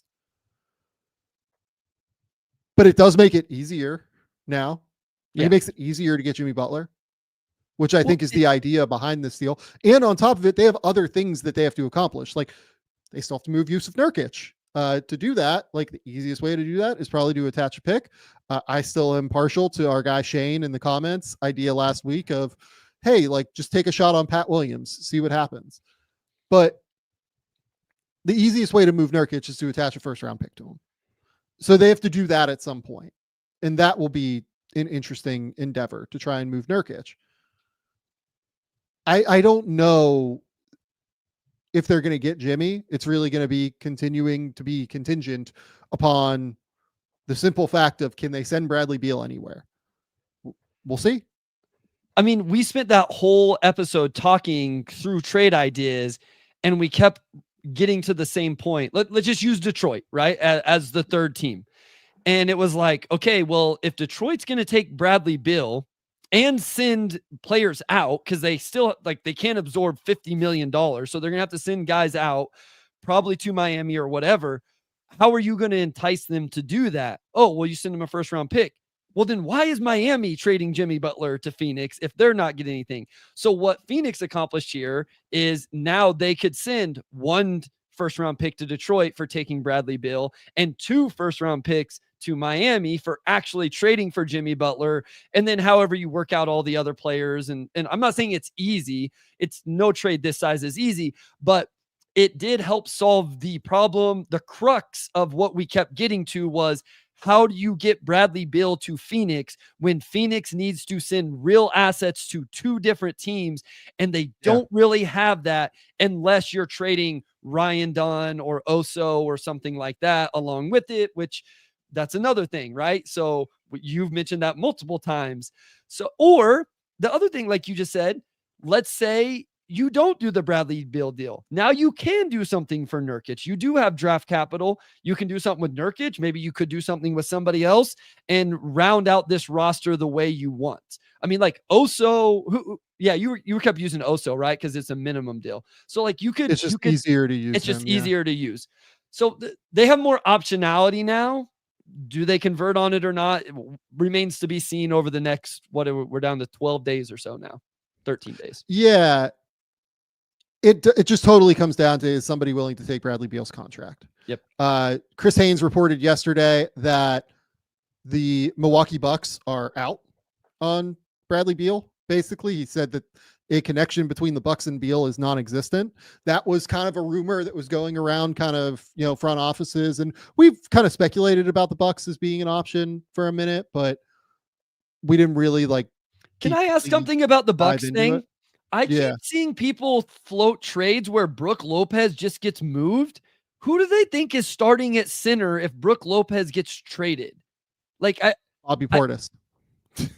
So how does this make the Bucks better? And listen, this is the biggest Bobby Portis fan on the Game Theory podcast. You and I are usually pretty similar on how we see players. I think Portis is one we're a little bit apart.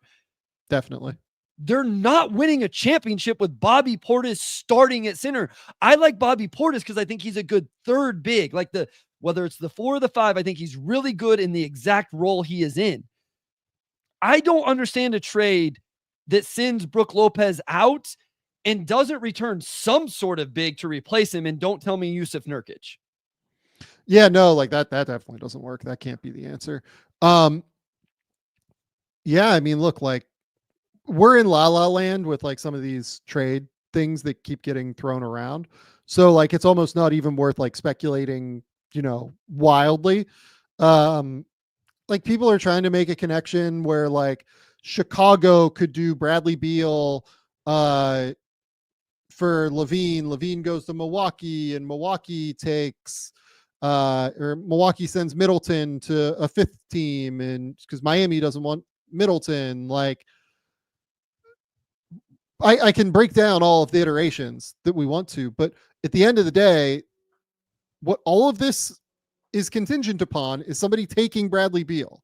And if you're Bradley Chicago, Beal waiving a no trade clause. That's the other thing that is important here, is that Bradley Beal can squash all of these ideas if he wanted to. Correct. Bradley Beal, if let's say he wants to go to say he's fine going to Chicago, Chicago still has to agree to take on $8 million per year extra of Bradley Beal than Zach LaVine, who is a worse player than Zach LaVine, who makes more money.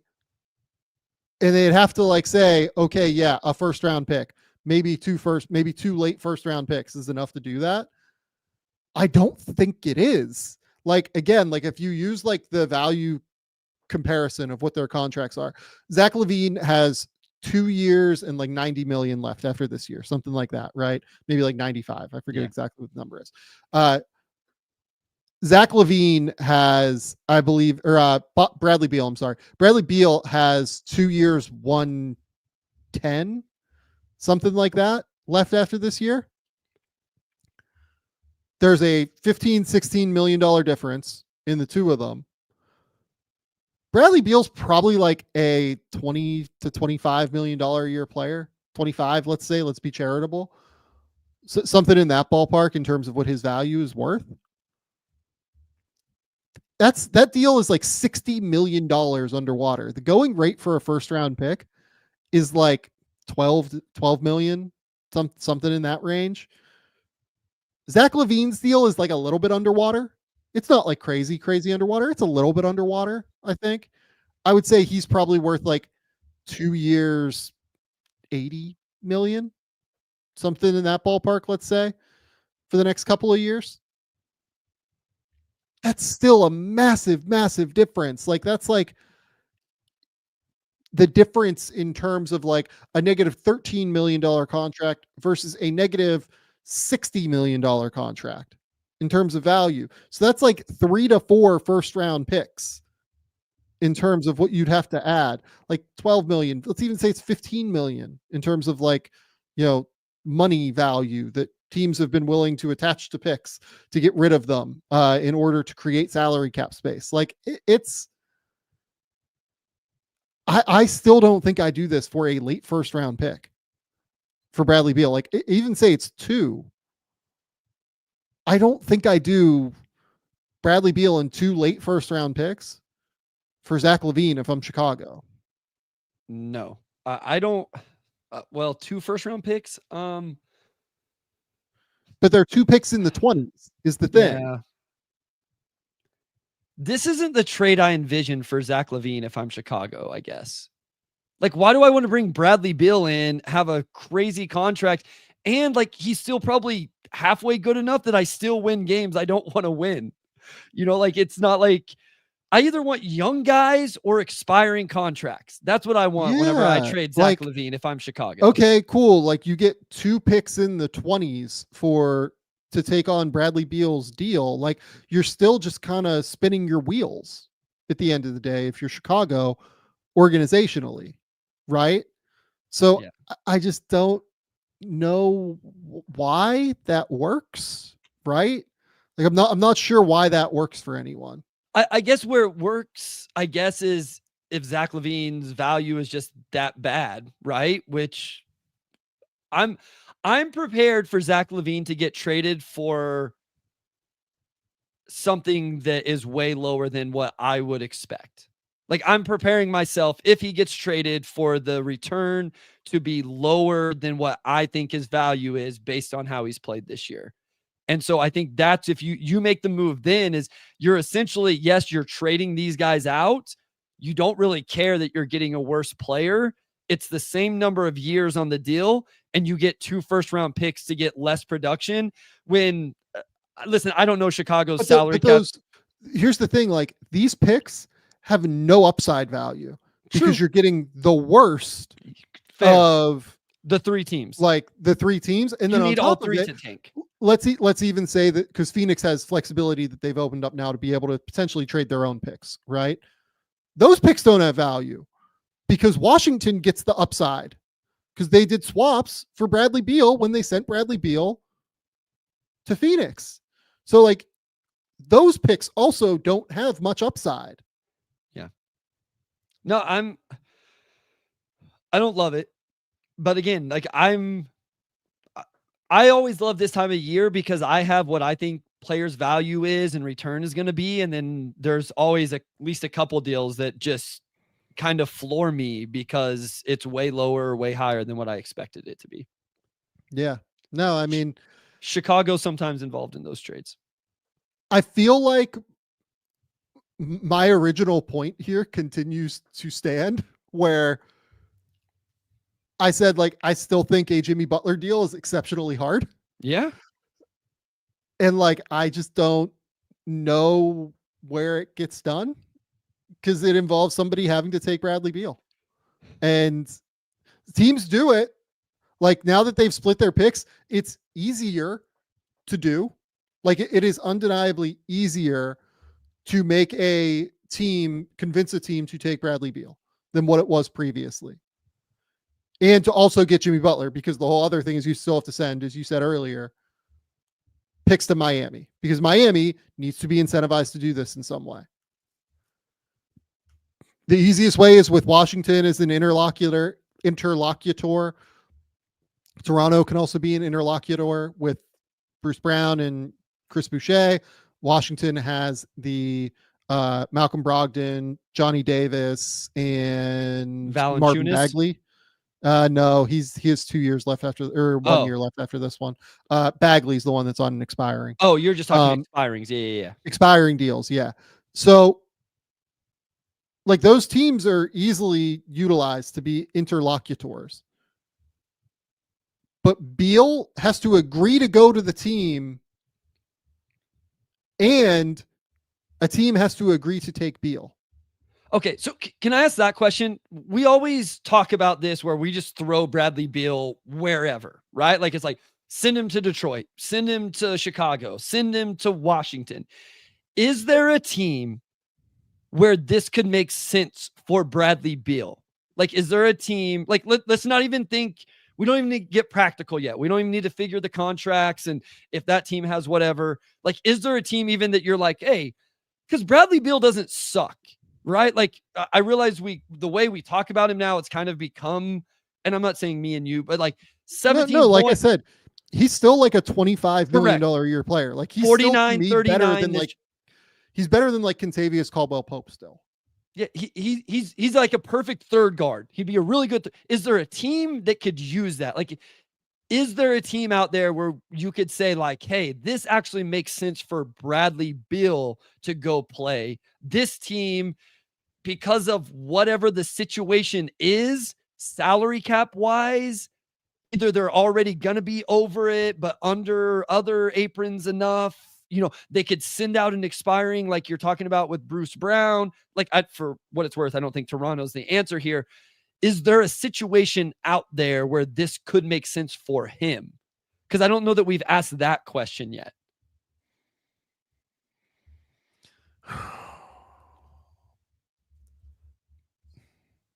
It's just really hard with the money. So, like, Denver doesn't have the money, right? They can get close, but you're not. Did, but they'd have to like Porter. So okay, so no. Yeah, like Porter, Najee, and Saric gets you right there. So no.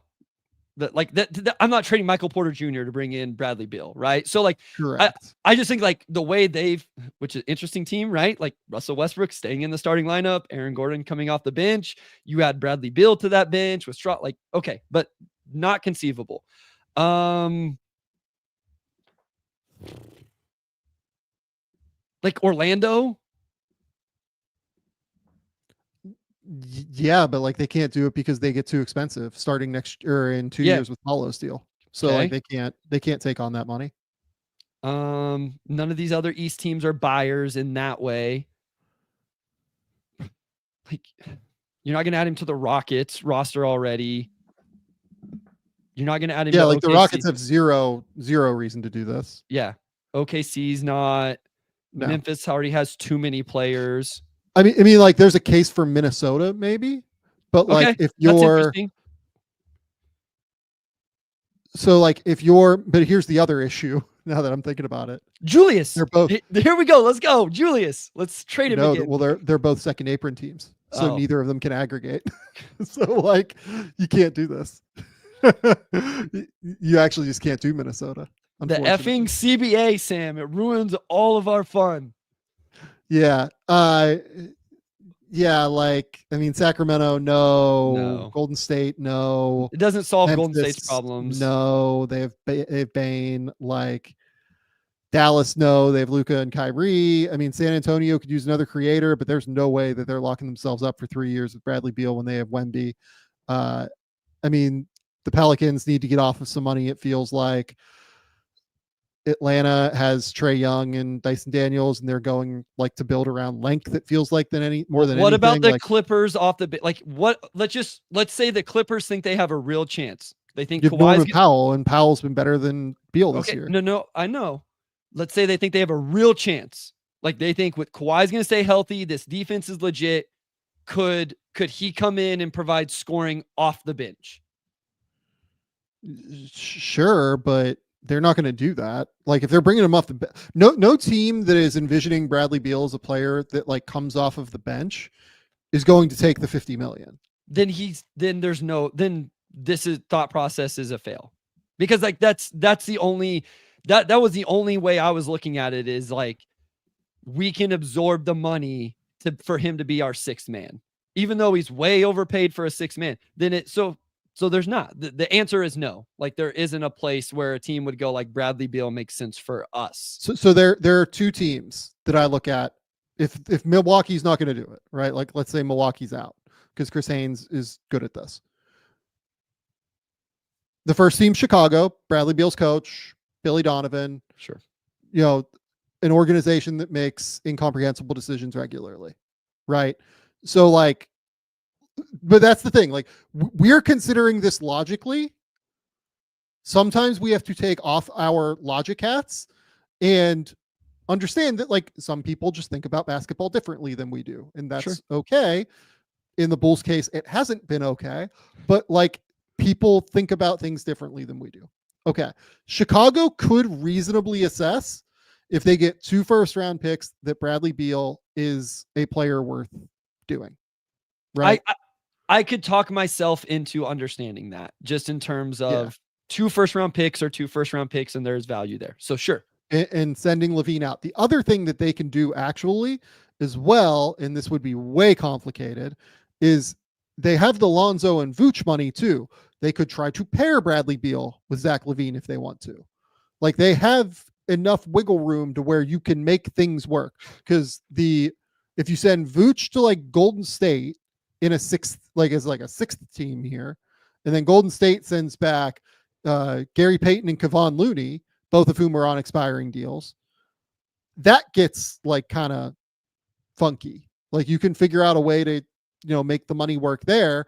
And then you have a, fifth team take on Chris Middleton, and you have a bunch of expirings go back to Miami that can theoretically help them a little bit.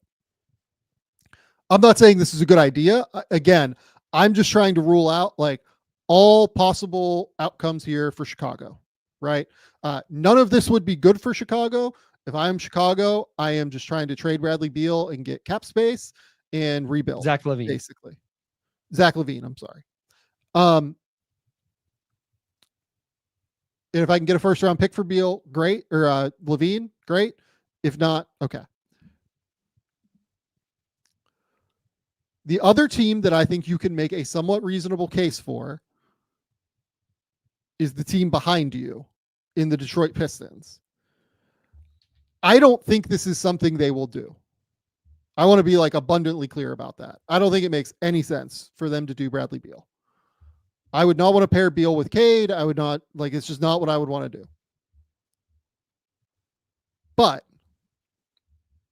if you tell me that their backcourt is Cade Cunningham, Bradley Beal, Jaden Ivey, and then you have a bunch of athletic wings and things like that. Beal's a really good shooter to put next to Cade as like the long-term 2 guard. I don't think this is a good idea. It is not something I would do. I can at least make a case for thinking about this in an interesting way, in addition to the fact that they have cap space that they're able to utilize here as well to help ease the burden for everybody. So where I start to get tricky on this is what they have to send out in terms of players. Like, I don't know. I think they have to send out Tobias and Tim Hardaway Jr. to do this. Which that sounds right to me. I mean, I think Stu could be an option, but I would not trade Isaiah Stewart to bring in Bradley Beal. And like, listen, like I have to be like careful when I say stuff like this, because then people will take it as like, I think Isaiah Stewart's like not tradable. I don't believe that. Stewart is very valuable to this team though. I wouldn't trade him in like a salary acquisition type move. I think Bradley Beal is the archetype that makes sense. He's not the player that I would want them to make a move on. I would rather them go get CJ McCollum if they were going to do something like this. It also really opens up a hole at the 4 spot if you trade Tobias Harris, that like if you think bringing in Bradley Beal makes you better, I don't know in the sum of the parts if it does. You're trading 2 rotation players for 1, and you don't have a true 4-man on the roster anymore. say what you want about Tobias Harris in his play. He's the only actual 4-man for that team. So I would have to really love the idea of getting that pick. I don't know that the salary cap stuff bothers me as much anymore because I think they're going to operate as an over the cap team this summer anyway, especially with Cade trending towards the all NBA. I wish there wasn't the third year. That's why I like CJ better, because CJ only has 1 year. So you could get off that deal. Like, you're going to get off that deal whenever you may want to make a splash or do something or whatever. But that's kind of where it gets a little tricky for Detroit for me, is you're trading Tobias and Tim Hardaway Jr. along with giving up that cap space. I just also don't think this is a move that Trajan Langdon would make in his first year on the job. Yeah, that's a they're playing well enough. I don't know that he needs to feel forced to make a move for them to get into the play-in, right? This team won 14 games last year. They're at 6th seed right now. I don't think they're going to stay there, but it's going to take a dreadful fall for them not to be in the play-in, Sam. And if this team's in the play-in, this season was a success. Totally. And so, like, because a lot of these teams behind them are, who knows what they're actually wanting to do. So I don't think Trajan should feel the need to, like, hey, I got to go really upgrade the roster to make this push. Surprisingly to me, the roster might be good enough to make that push as is. So either make a small move. You and I discussed one the other day, something like that, or truly just take on a bad contract for real draft capital, but not long-term money. I would not do this if I was Detroit. I would also not do this if I was Detroit. So that gets us back to like where our original kind of thing is the Jimmy Butler trade is contingent upon somebody taking Bradley Beal. And I truly am just completely unsure of who's going to do that. I don't think you can make a great logical case for it anywhere. Like, I don't think you can make a great logical case for, okay, let me rephrase. You can make a case that is based in logic that you can do Beal and 2 firsts for Levine. Basically, if you're Chicago. I don't agree with it. I think it's a bad idea for Chicago. But I can at least like understand the case in some respect, right? But I think that's a bad move at the end of the day. So we're getting back to kind of where my original thought on this is like, I think the favorite right now, I'm not saying that this is the likely, like this is what's going to happen. I think if you were making me like handicap this on where Jimmy Butler is. Okay, so that's what I was going to ask is who's the new, let's go back to Jimmy Butler then. If it's not Phoenix, then who, or who are the other contenders? Well, he's just being abundantly clear. He doesn't want to go to Memphis, which kind of says 2 things to me. Like, A, it says to me, okay, dude just really doesn't want to go to Memphis. Okay. Because it says to me that like, he's worried about not getting an extension in Memphis, logically. And I would be worried about that if I was him too. But B, it also, kind of says to me that I wonder if Memphis has made calls on this and like maybe is like one that makes sense here. And then the third piece of this that's interesting to me is like, okay, so let's say nothing gets done because you won't go to Memphis. Memphis really cares about culture. Like, every time I feel like Zach Kleiman talks to the media, he talks about like culture and how important it is. Sure. So let's say that like, they're just not going to do Jimmy. You've got a circumstance where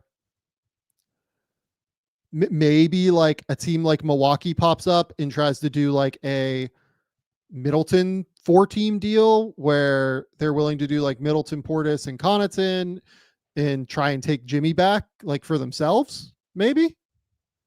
And then you find a third team to take those guys from Miami. I'll listen to that. I think you'd have to do a little bit more than that to get all the way under the second apron. Like you'd have to include like Beauchamp and maybe even like AJ Johnson as well to do something like that. But I'll hear that out. like as a potential option. Again, Milwaukee doesn't have anything to send to Miami, so I don't know where that goes. But if Miami and Mickey Harrison and ownership just decide we want to be out of this business, okay, fine. I still think the favorite in the clubhouse, which is what I said 2 weeks ago, is that on February 10th or whatever, Jimmy Butler is still on the Miami Heat. Okay. I'm not saying that this is me speculating based on logic. This is not me, this is not me having information. This is me speculating. I am speculating that based on the current available information that we have, and based on just like the logic of the players involved and the teams involved and everything. Do you know what's really hard to do in season? 5-team trades involving 16 players or whatever. Yeah. You know what I mean? Like, I think if you were making me handicap this, like if a sports book asked me like to handicap this, I would say like it's not the most, like it's not like over 50% that Jimmy stays in Miami. It's not. Like I think that, there are just a lot of different places he could end up, right? I think Phoenix obviously is the one that makes the most sense, but at some point he's going to have to like open up to the potential that maybe nobody wants Bradley Beal, and that's going to be tricky. I think that out of the many potential things that could happen here, I think I would maybe put my money down that Jimmy Butler is stuck in Miami. Yeah, I'm trying to do the Bucks one right now and having issues. Well, I guess no, yeah, because once I get one team figured out, then I screw up another team. So, there's just not an easy way to do it because like Jimmy makes the 48 or whatever, and I think that Middleton, Portis, and Connaughton get you to like 52, and then you still have to cut like another $3 million from Milwaukee to get them out of the second apron, which allows them to aggregate players. So, and like you'd have to structure it as like multiple deals or whatever in order to get them out of the second apron, whatever. We're talking about this, in as adults here, right? I'm not sure what happens with Jimmy is where I'm at. And Golden State has lost so much. I don't feel like at one point I thought that one made sense. It's just like if he goes to Golden State, even if you put the deal together, like how confident are you that he pulls them out of this where right now they're not even in the play-in game or play-in tournament. So that was always a team I thought could be interested in adding him. And I'm just not sure if I'm Golden State, if I'm making that move based off what I've seen this season. Yeah, no, I agree. I don't think I do now based off of where they're at. Okay. The Jimmy thing will play itself out over the next, weekend, the next 2 weekends, everything like that. We'll see. We'll talk about it if something happens. I would love to see a deal. Like it seems like everybody is quite unhappy in all of these circumstances. It would be great. And I think a deal is very possible, to be clear. Like when I say that, the favorite to me in the clubhouse is still he doesn't go anywhere. Like, I'm not reporting that. Like I'm just like using the information at hand here to kind of try to read what's going to happen here. Because the other thing, the thing you have to think about if you're Miami is like, I think I've seen people say, oh my God, the worst case scenario is if Jimmy opts in. No, it's not, because then in the offseason, it becomes so much easier to structure these contracts or structure trades like this across the board, because so many more teams have cap space. There's one fewer year left on these contracts and things just become a little bit easier for everybody involved. Or he just opts out and then they have a bunch of flexibility moving forward.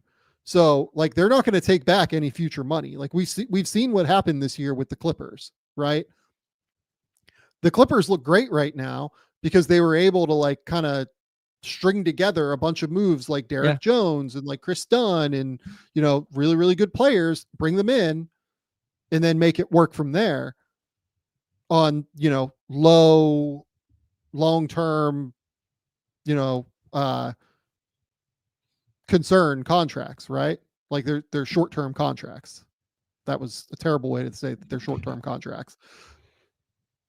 I just think that there are so many different avenues here that Miami can look at in the offseason as compared to what they have now. So to me, you just kind of have to look at it as, okay, Miami still has to get something of value here. That value can be just like all expiring contracts in like a pick or something, but like they still have to, you can't send money back to Miami unless that's a player worth the contract that he's currently on that they also like. Yeah. Yeah. Because otherwise it doesn't make sense for them. They're in an interesting situation and it will be fun to see how it plays out. And I think it's interesting. I don't know if it's fun. It's interesting that, you know, like we haven't talked Brandon Ingram, I feel like in a month because Jimmy Butler has stolen the headlines. And the funny thing is he's actually an unrestricted free agent this offseason. Like there's not even a player option component of that. Like he is an unrestricted free agent this summer. And we haven't even discussed those anymore because Jimmy has dominated the conversations. Yeah. So for the last 10 minutes here, let's maybe do that. We're only going to go for 10 more minutes because there's a showing of a complete unknown at 10:30 here that I kind of want to go to. So is that the name of the movie, or you mean it's like a completely unknown movie? No, it's the name of the movie. Have you heard of Bob Dylan, Bryce? Yeah, he was a singer. Is that right? Yeah, there we go. Oh no, I've seen. Yeah. No, I've seen the previews for this. Okay, so yeah, Chalamet playing Bob Dylan. So we're gonna try and do that here in 30 minutes. But let's talk through a couple of the other names here. Brandon Ingram's interesting. I have no idea where Brandon Ingram ends up. No clue. We've played that. We have played this game actually. Yeah. And come to similar results of not so sure. Yeah. So San Antonio like is a team that you can make a case for, but if I'm San Antonio, I probably don't want to do that really. They could use another creator though. Like I'll hear it out if somebody wants to say San Antonio. I feel like Cleveland used to be a fun option, but just doesn't seem to make as much sense to me anymore. So does it to you? Yeah, no, not for Ingram. But with Cleveland, I'm really, really interested to see what they do at the deadline. They are actually like, you know, maybe let's transition off of Ingram and go to Cleveland because Ingram, like there are only a couple of other teams that, you know, that fit. Cleveland has one of the most interesting situations I can remember in a while because they pretty desperately need to get out of the luxury tax because this team is going to get drastically more expensive next season when Evan Mobley's extension kicks in and he's making $27 million more per year than what he is now, especially if they want any chance of retaining Karis LeVert, who's been really valuable for them this year, or any chance of retaining Ty Jerome or Sam Merrill, all of whom play real minutes. They are currently $1.6 million away from the luxury tax. So one way for them to, they're 1.6, 1.7 away from the luxury tax. They currently have 1, 2, 3, 4, 5, 6, 7, 8, 9, 10, 11, 12, 13, 14 guys on the roster, I believe. Which means that even just like trading Craig Porter Jr. or trading Tristan Thompson probably does not get you there because you still have to sign somebody else to take up that 14th roster spot for the rest of the year. And like, you can kind of mix and match it, but not really. I don't think you'd really be able to in a way that is effective. So look, they have cap guys that are way better than I am at this stuff. So it could happen, but the other issue for Cleveland is that, okay, of the 14 roster players, We think Craig Porter is actually good and not like somebody they should just give away. Tristan Thompson is currently their like third big, like sort of, and like they need him on nights where Jared Allen and or Evan Mobley don't play. You could maybe try and replace him with a big, and we'll talk about that in a second, but regardless. And then Jalen Tyson is like not in their lineup. They just used a first round pick on him, so presumably they like him. Everybody else is in their rotation. Like they use everybody else. So how in the world do they figure out a way to get under the tax is my question. I kind of, because everybody on this team has value, I actually wonder if they look at moving somebody like Max Strus, George Niang, somebody like that, who's on like a slightly bigger deal, Okoro, yeah. Like, could like the Warriors decide we're interested in Okoro and do Okoro for Kevon Looney? I was gonna say Looney, right? Yeah. Yeah. And does that get like him that, under? How much did you say the difference was? It's like 1.7. So yes, it gets them under. Yeah, because I was looking at our guy Larry Nance. So Nance, the only way Nance gets him under is Strus or Levert, I guess. But yeah. Okay. So like how they get under is going to be like really, really, really interesting. Yeah, I mean, for what it's worth, Tristan Thompson played 26 minutes on Monday and 13 minutes on Wednesday for them because Mobley has missed some games here. So yeah, I think this big. I think this is something they should address. I've said that before, but I'm just not sure where it goes for them. Like they have a lot of different options here to be able to try and explore. And again, like we can talk about like, oh, like ownership, you know, why do we care about the luxury tax? Like ownership cares about the luxury tax, and Cleveland should want this team to stay together. You do not want to be in a circumstance where you're hitting the repeater tax. For I was gonna say, doesn't it even more so than ownership money? Well, I mean, I guess it's still all ownership money. It's all ownership money. Yeah. A bad way to start there. But it does, like, if you can stay out of the repeater tax by getting under 2 million, that seems substantial, right? Like to push that off one more year before you start hitting it and then repeat and then the, 2 times, 4 times, however all that works. Yeah. They're an interesting the other thing is it gets easier like next year because the cap continues to rise, right? Yeah, sure. So like, but like they're still going to be like, they're still, I think, projected to be over the tax next year already without Levert and Jerome and Merrill. So like they need to figure out an answer to this. And it probably right now has to involve them moving like a rotation player. So if they move a rotation player, then that's like kind of a big deal. It's like kind of actually like a deal that matters in the league. It does. I would do it anyway, though. Like, no matter what their cap situation was, you're not going to play all of these dudes anyway. Like, I don't think. Now, you could argue, and we've had this conversation, that it gives Kenny options, right? Like he gets options. There's optionality with all of these different guys. And I think that's valuable. The option he doesn't have right now is a big man that I think they need.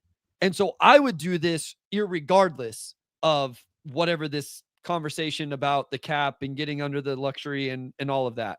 So I think they need to do that anyway. And I would feel better about their rotation as a whole. Like, yes, they have all of these dudes that can play. But with all of these dudes that can play, Sam, they still had to play Tristan Thompson 25 minutes the other night because out of all of those dudes, none of them are a backup center. And yes, that duo is incredible, but I don't want to cost myself a series because I get 3 missed games from Mobley with a rolled ankle and don't have a backup big that I really believe in, with all due respect to Tristan Thompson. So I would make a move of some capacity to get me a backup big even if it's just in emergency type situations. Yeah, like, is there a world where Washington would be willing to take like a Coro, or like if Golden State doesn't want a Coro, let's say, like, could Washington want a Coro just because they desperately need defenders, right? Sure. Yeah. Like that's not new information here. So like you send a Coro to Washington, maybe you send Looney to Cleveland, and then you send, Bagley or something to Golden State. No, you wouldn't even have to do Bagley. You could do like, I think you might be able to do Johnny Davis to Golden State, because Washington can take the Washington can take a Coro into, I think, multiple trade exceptions that they have. Yeah, that's the other thing I want to remind people of as we get closer to this. Remember that you can use like the non-tax MLE and those things. If teams haven't spent that, those are trade exceptions now here at the deadline. So some of these teams have an ability, if they have a roster spot or whatever, to take money of these smaller contracts into those trade exceptions. So some of those non-tax MLEs weren't spent this offseason. So just a reminder there too, as you start to look through some of these things, there's even beyond just the actual trade exceptions, the non-tax and room exception, and all of those are options for this now also.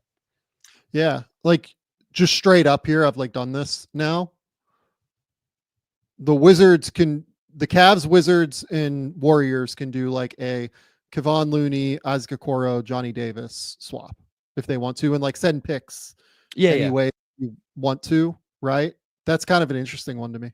Yeah. I don't like the idea of LeVert. I think he's really, I wouldn't do LeVert or Strus.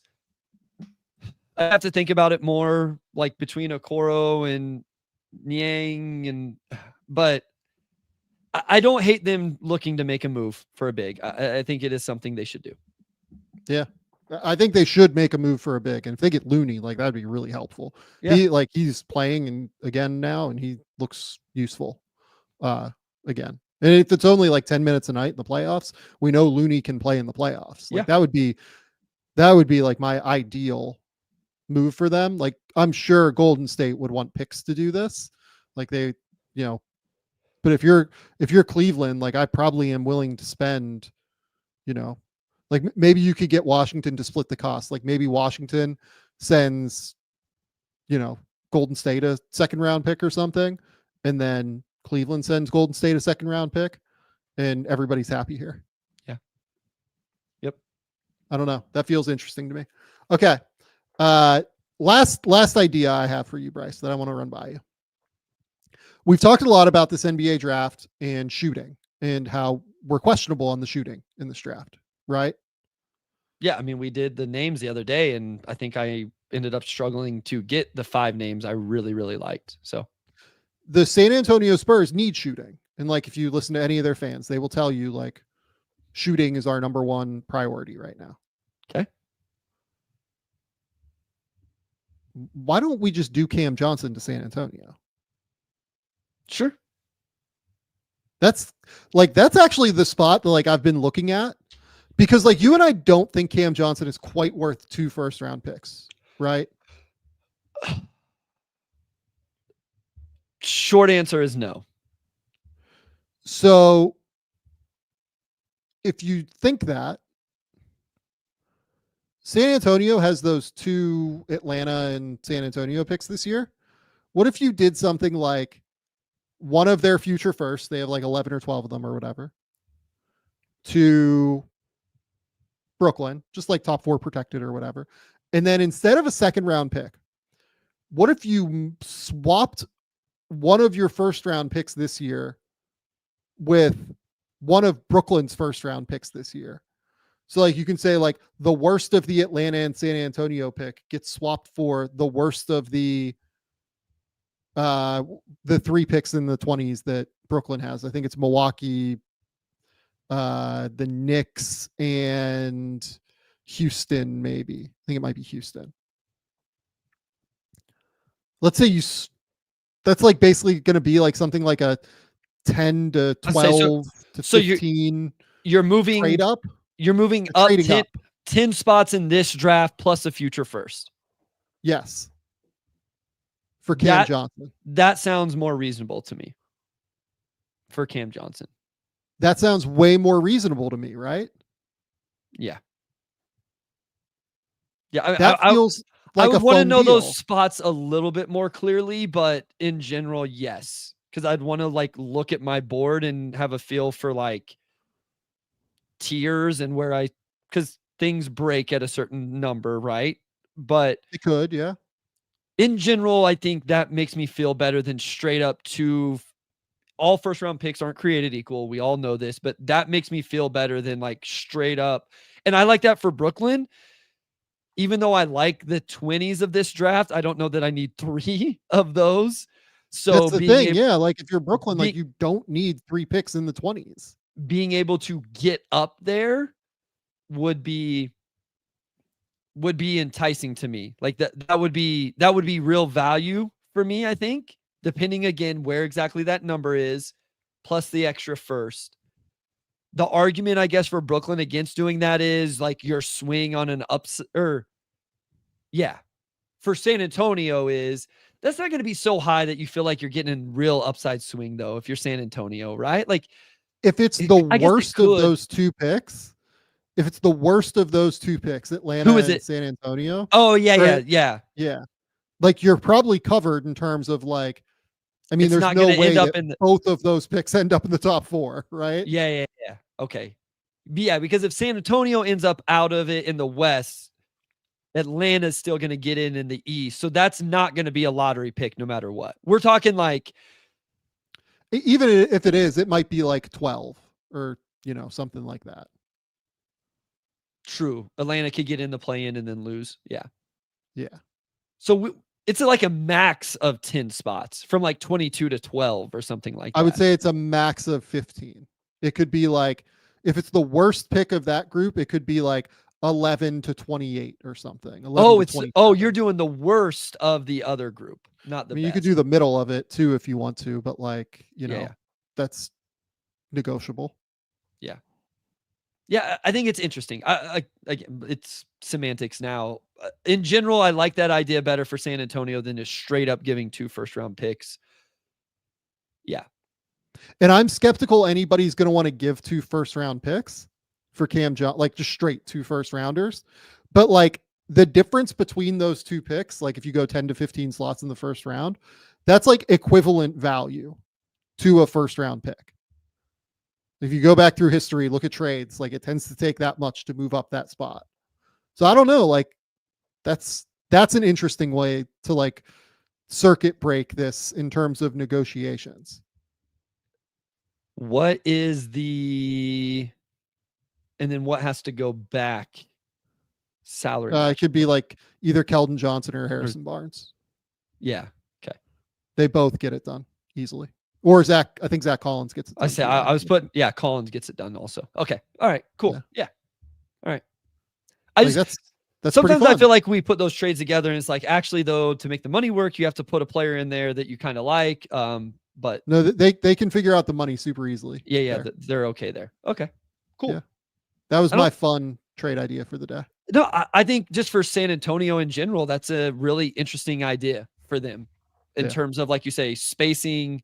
Probably, then Champagne's just your guy off the bench, where I think he was probably overtaxed, obviously trying to be a starter for them. Even though I really enjoy him coming in and just gunning and shooting he's good. He's a good player. I like Champagnie. Barnes moving on. Yeah. Slot him right in there with Steph, Vassell. Yeah. I like this idea. I'm cool with it. Yeah. Like I'm game. He works with Sohan. He works with Castle. Like he works with everybody kind of on their team to me. Yeah. If I was them, like that's kind of the move I'd be looking at, because you have him for 2 more years after this one too. So it's like a long-term acquisition for your team. Yeah. I'm in. I'm cool. Yeah. Bryce, let's get out of here. Tell the people where they can find your work. Tell the people what's going on. I haven't had movies to throw out today. At Motor City. We'll do it Sunday. Yeah. We'll do it Sunday. I'll save them. Yeah. I want to talk about The Brutalist at some point. So that'll be fun. Okay. At Motor City Hoops on Twitter, at Motor City Hoops on Blue Sky, Motor City Hoops Substack, where again, if your favorite team plays the Pistons, I will have notes, maybe some video on that. Don't subscribe, just read that post. Would really appreciate it. That's it. Other than the Game Theory podcast with Sam Vecenie, my kids were very happy today, Sam. They only hated you half as much because I told them half the episode was already over. So Raleigh and Royce appreciated only taking an hour of daddy's time today. Anytime I can make your kids relatively happy, it's a win to me. Okay, go to the Game Theory podcast. Keep it locked over there, over on YouTube. Game Theory podcast with Sam Vecenie. We will be back on Sunday. Bryce and I will talk through a few different things. What do we have on the schedule for Sunday?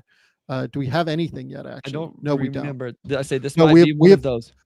This is one of two spots in the schedule where we have 3 question marks currently sitting in that spot. So we will figure out what we're going to talk about. Maybe there will be a deal. Who knows? Maybe Jimmy Butler does get traded and they figure out a way to make all of this work. Who knows? That would be amazing. But keep it locked here. We will continue to talk about basketball and we're going to have fun. At some point, I'll do more video breakdowns. I kind of had like a crazy week and just ended up only doing 2. But we'll get through a couple more, maybe over the weekend, maybe, during the week next week. Trade deadline time just like obliterates my time because I go from having time to do draft and or having to do both draft and trade deadline as opposed to just the draft over at The Athletic. So it gets a little bit wild. Go to The Athletic. I published NBA trade deadline big board yesterday. So go read that. Subscribe over there. I think that's all we got. Until next time, we'll talk soon.